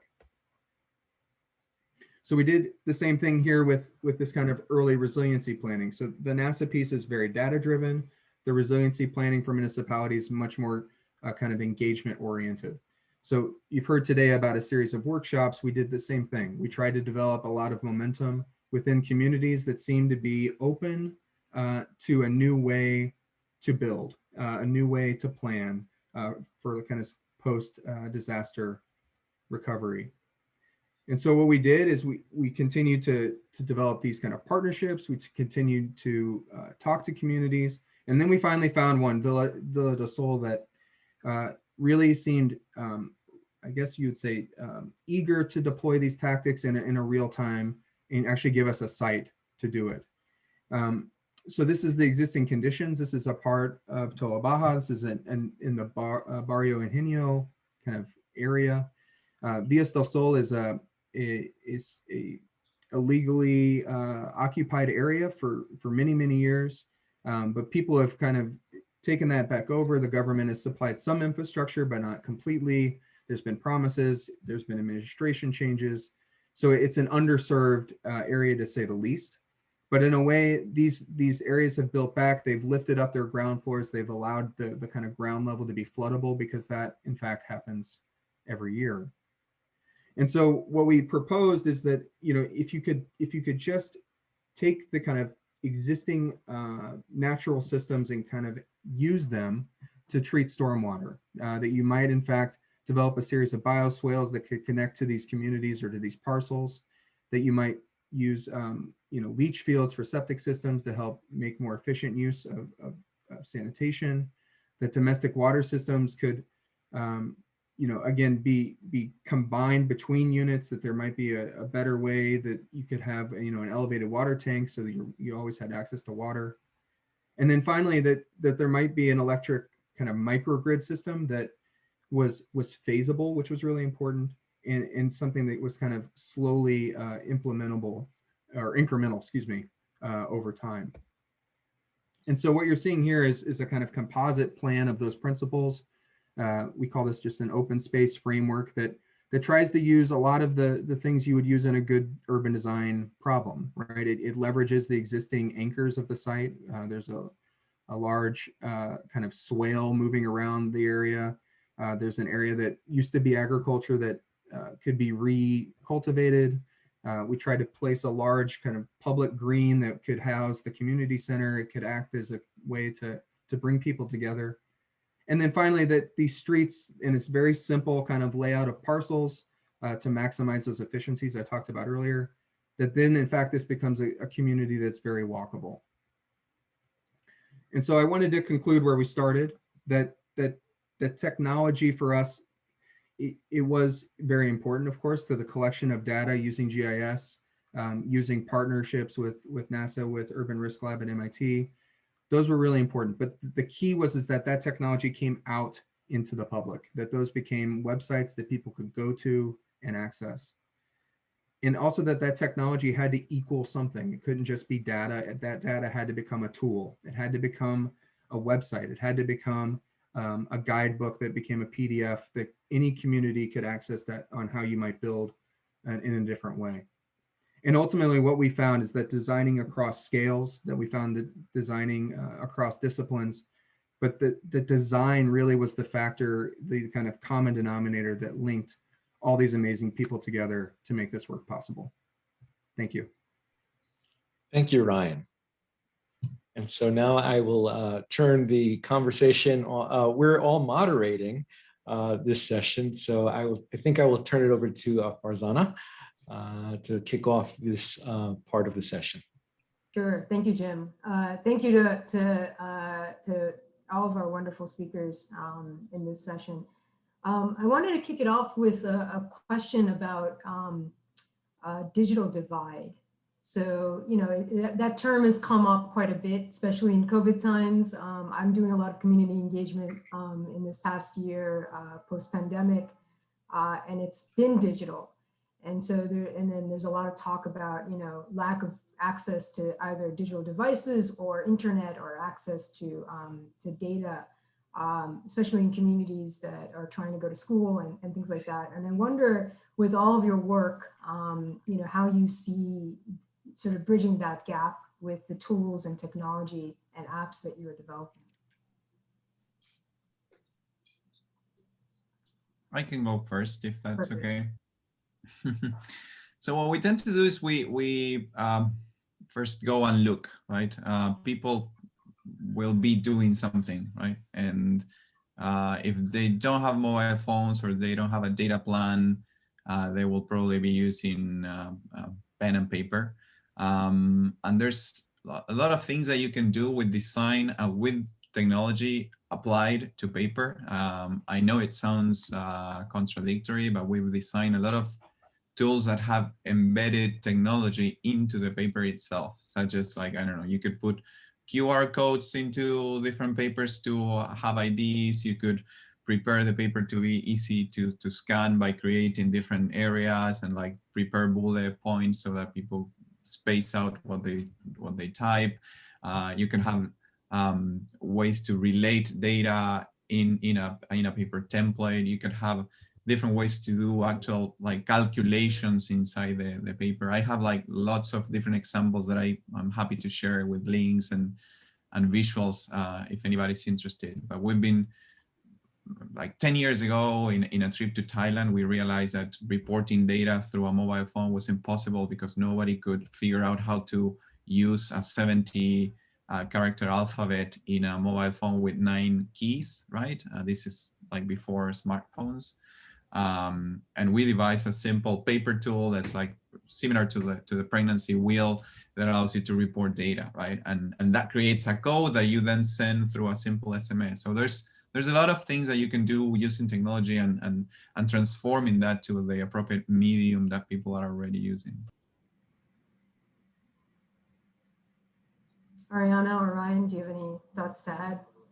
Yeah, sure. I mean, I think for what we were building, since we're primarily focused on, you know, people who are going through damages to their properties, one of the major issues that we found was that you almost have to file your insurance claim like right when the storm happens. You have to collect all the information for, you know, what you have kind of underwritten as an insured asset, not just the building, but the contents inside it. And your insurance company actually asks you to list those things, take pictures of it. So you can imagine if you've just gone through a flood or any other sort of disaster event, one, the likelihood that you could revisit your property that day is like almost impossible, or even that week, and wait for kind of your insurance adjuster to visit you and start taking documentation of that damage. So we found that, you know, there's a way where we can take that piece out of the consumer's hands and say, well, we can just digitalize the whole process for you. We'll have you upload all of the items preemptively through our dashboard, so we know exactly what you're going to file when you need to. And then we'll just initiate it. So if you don't have a phone on you, if you don't have internet, if you can't visit your site, we'll be doing that remotely for you. Maybe we just text you and say, do you need to file your claim? So we took all of that into account while speaking with people who have gone through these events and have tried to file claims with their insurance companies, and have just been kind of had to wait and go through that like really long, obnoxious process. Yeah, and I would just add, you know, we weren't as involved with, you know, the kind of website making, but we certainly were very active in trying to understand how these communities could access the information, and whether it was on a cell phone or just trying to get a consistent internet service. That was always something we were thinking about, especially when we thought about these community centers, right? That those might in fact be the place where everyone could get, that would have the best Wi-Fi signal or whatever. So those are always things we were thinking about, but I'll leave it to my co-presenters to speak more intelligently about it. I think that's great. And I was really interested in Nico's initial comment about, finding tools that can just kind of supplement or add to tools that people already use, right? Mm-hmm. So WhatsApp and social media and Facebook. And so I wonder with the tool, Ariana, like yours, right? Like how you develop app adoption and educate people and awareness about your app, and how maybe that could interface or link in to communication channels that people already use. Yeah, I mean, unfortunately, like the first go at it when you're developing this type of product is usually paid advertising. So, we're, that's the first step. The second step, and what we've kind of studied in similar types of companies, is sort of a referral system. So, you might need some money at some point. It doesn't cost you anything to sign up and just get yourself situated on our platform. But what we found success in is that, if you need cash at a certain point, we'll front the we'll give you $100 on us. And then your friend that you get to sign up who uses Dorothy will also get $100. So we found that we've gotten some traction in that sense on the organic scaling side, but the first step is we have to put some money towards marketing to just start building a brand and getting ourselves out there. But I would say a longer term strategy, and what we're in the process of doing, it is a bit of a long time frame, but working on governmental partnerships and adoption with kind of communities that can help get our product out there as, the municipality-based solution to file your claims through the public. So that's stuff we're working on too. Yeah, I would also add, Fernando, that what I learned through this process, I had not done a lot of resiliency planning. I definitely had not done a project in Puerto Rico, but the generosity of sharing of data was kind of amazing. I think there was a perception of, if I found this certain GIS layer, then that would become mine, and then you would have to always cite me in it. But this, I think the groundswell of support, there was just this like amazing generosity that happened, and I'm hopeful that that continues. You know what I mean? That we can, because there are so many resources. Like when you bring someone like NASA in, the level of imagery that you can get on these coastlines is, you can't get it anywhere else.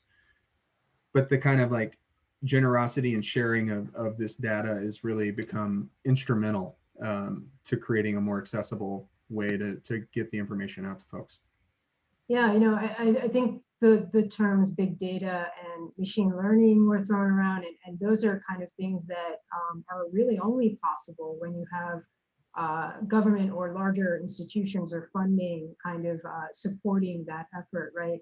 And that kind of data is just as equally important as the data on the ground, that qualitative data that people can voice, right? Like, hey, the tree fell down on my block, right? Come help me, right? And so how do you start to bridge the gap between, data that's so kind of systematic and,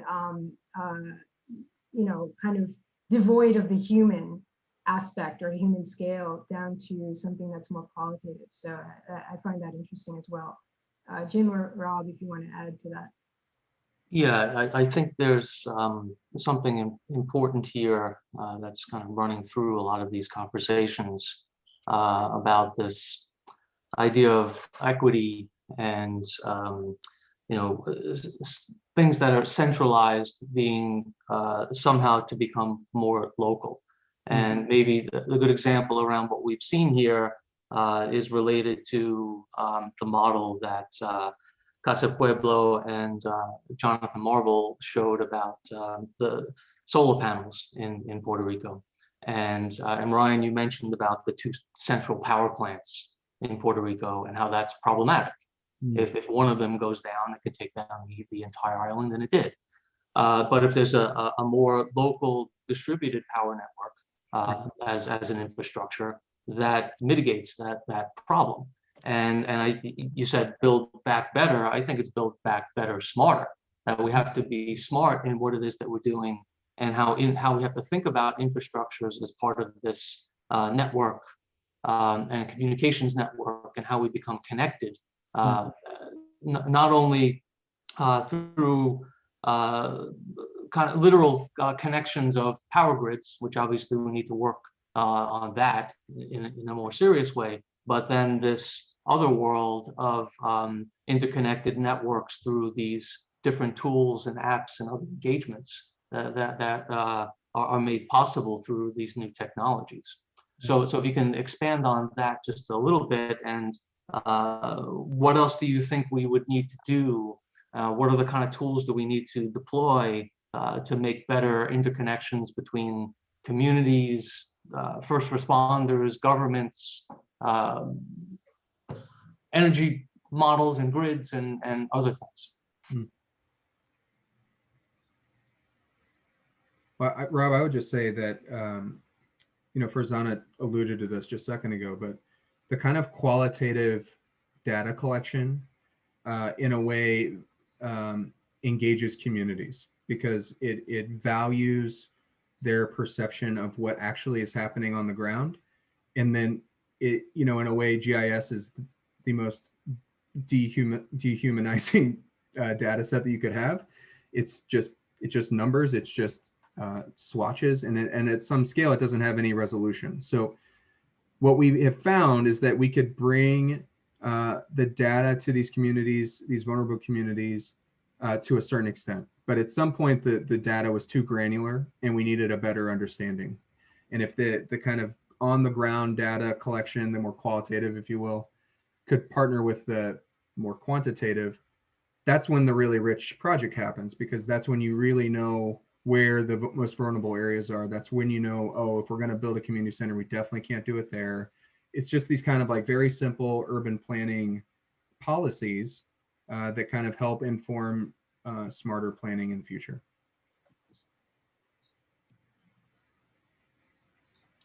I just wanted to piggyback on that thought for a second and connect it to something that Arturo raised this morning about decolonization project of Casa Pueblo. I think that there is an intrinsic value in collecting qualitative data at the local scale, right? But right now, the model that is in place doesn't compensate in any way people contributing their local data to institutions, to companies. And so, I wanted to know what the panel's thoughts are on kind of, how do you make transparent the benefit to communities of providing this data?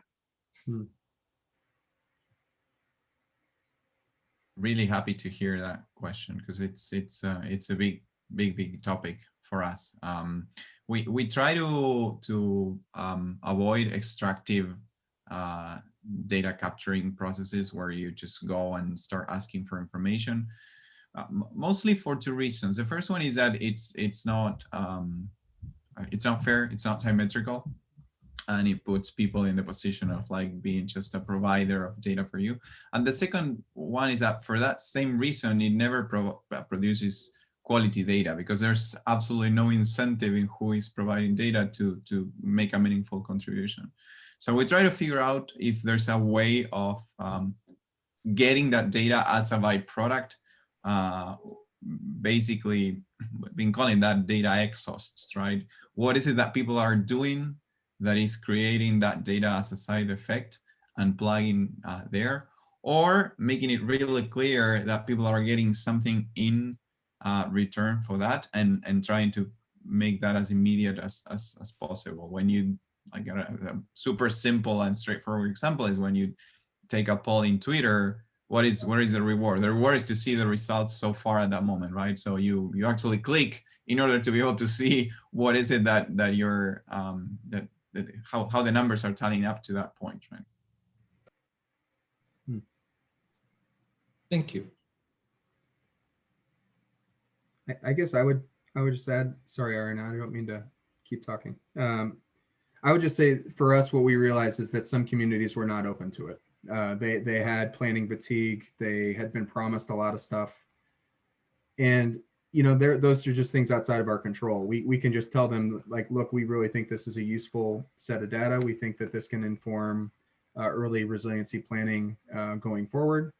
Some would say, we've heard this before. We don't need, you're not from here. You're not invested here.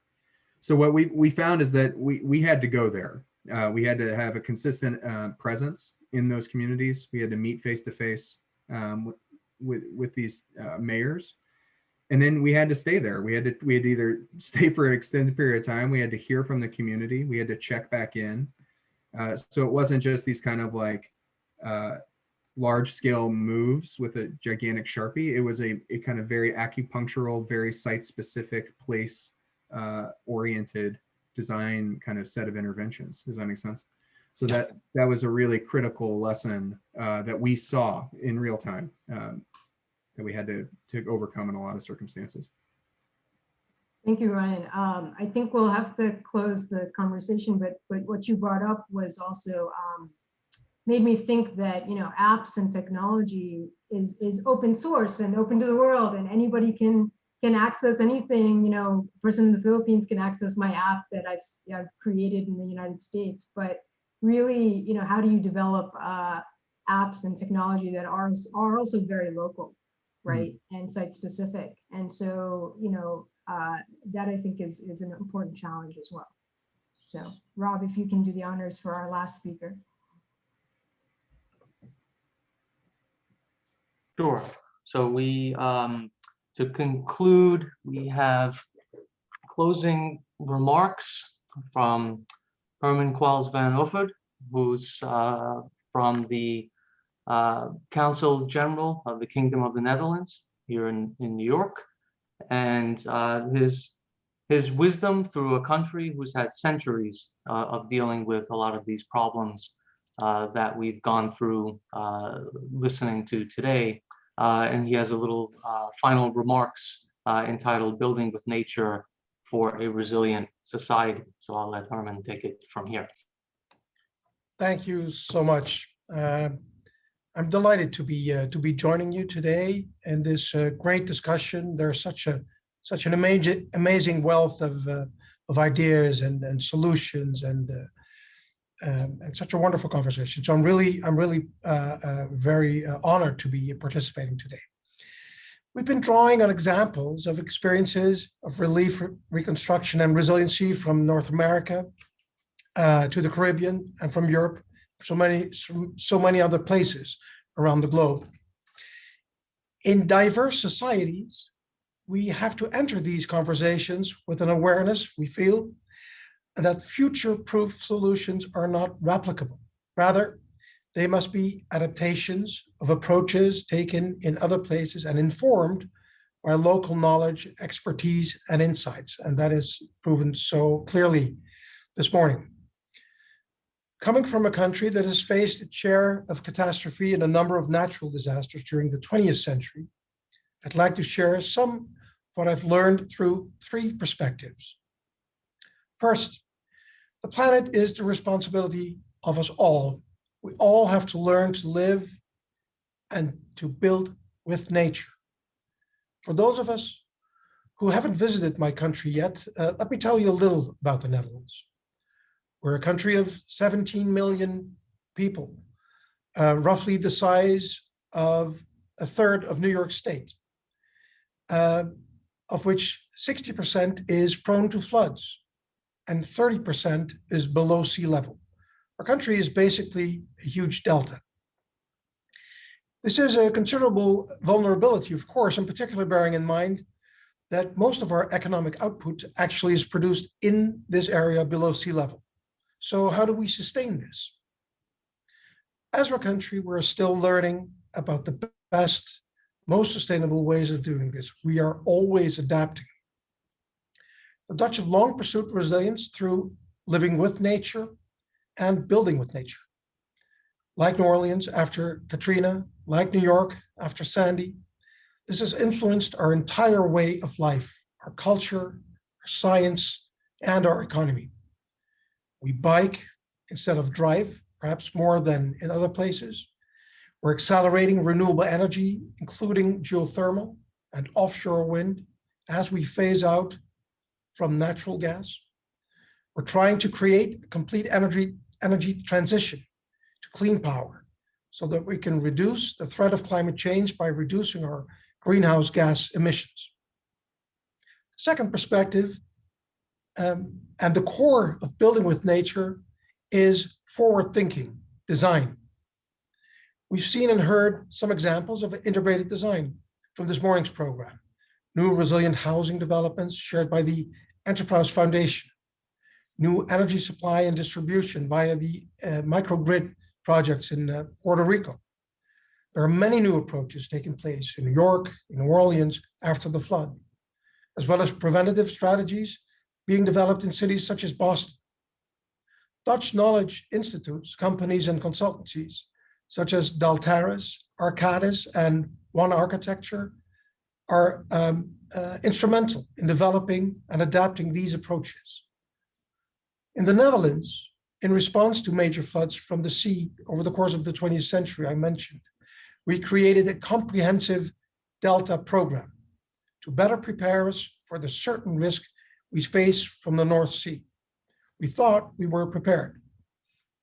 But then late in the century, in the 90s, the floods swept downstream from the Alps and from the Central European hills. Our coastal defenses were of little protection from the floods that came in from behind us. Now in the 21st century, we've realized that the risk also faces us from extreme heat and too little water.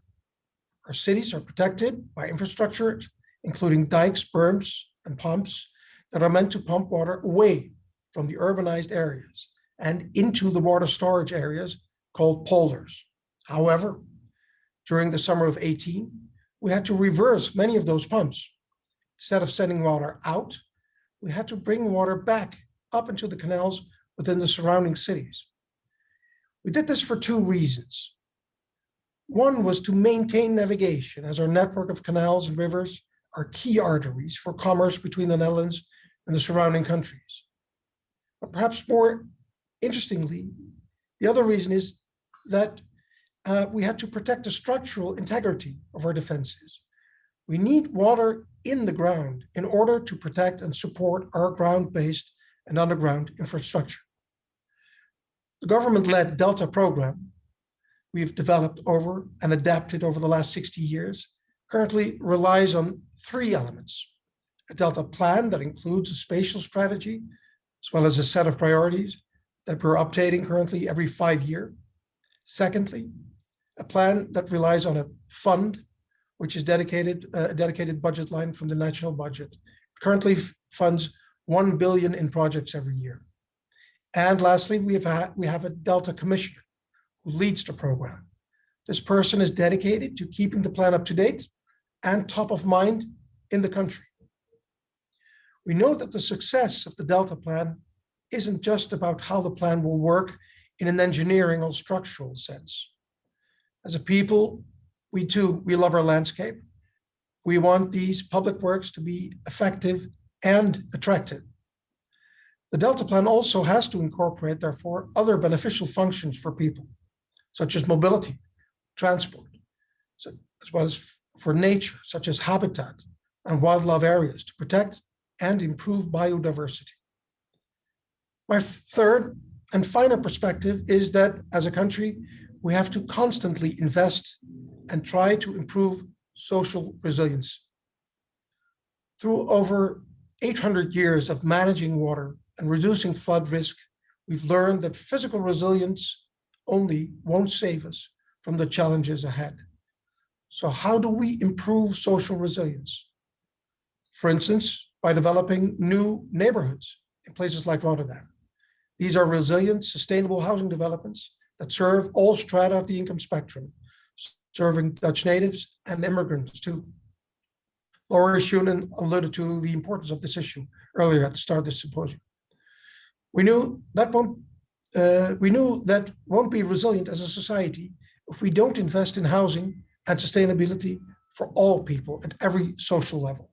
Therefore, we invest in municipal programs such as Rainproof Amsterdam to protect the city from the effects of extreme storms by implementing green infrastructure at the household scale. Rotterdam too has launched recently an ambitious green roof initiative called Rotterdam Roofscapes. They now organize a citywide celebration every June. These rooftop days literally open up rooftops to the public for a limited time of the weekend.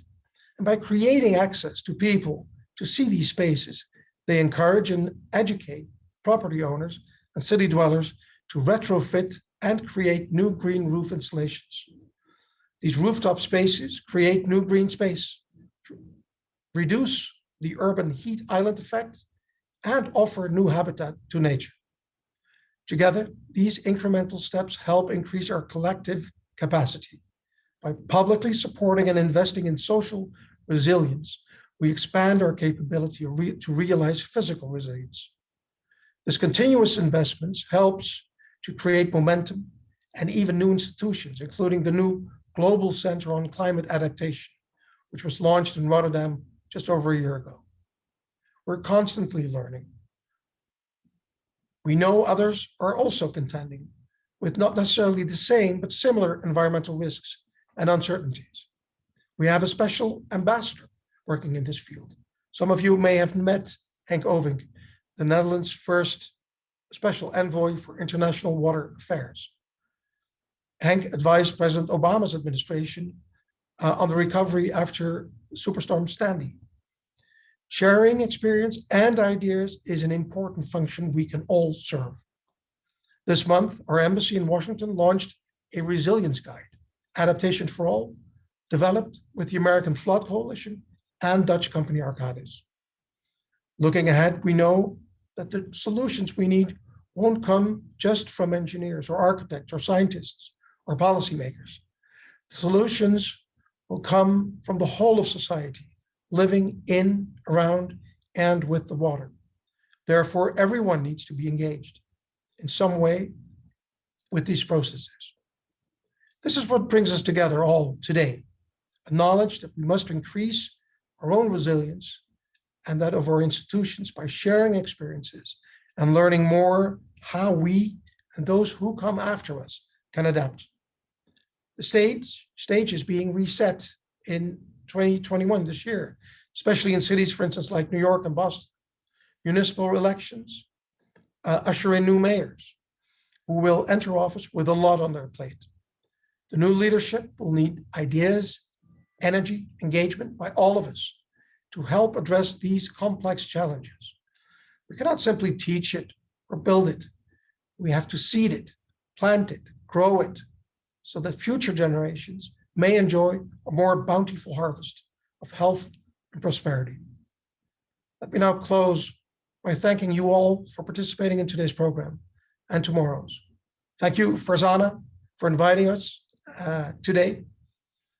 And to all of you who are expanding your knowledge and skills and committing yourself as citizens, colleagues, and professionals to increasing the resilience of people today and of future generations. I thank you.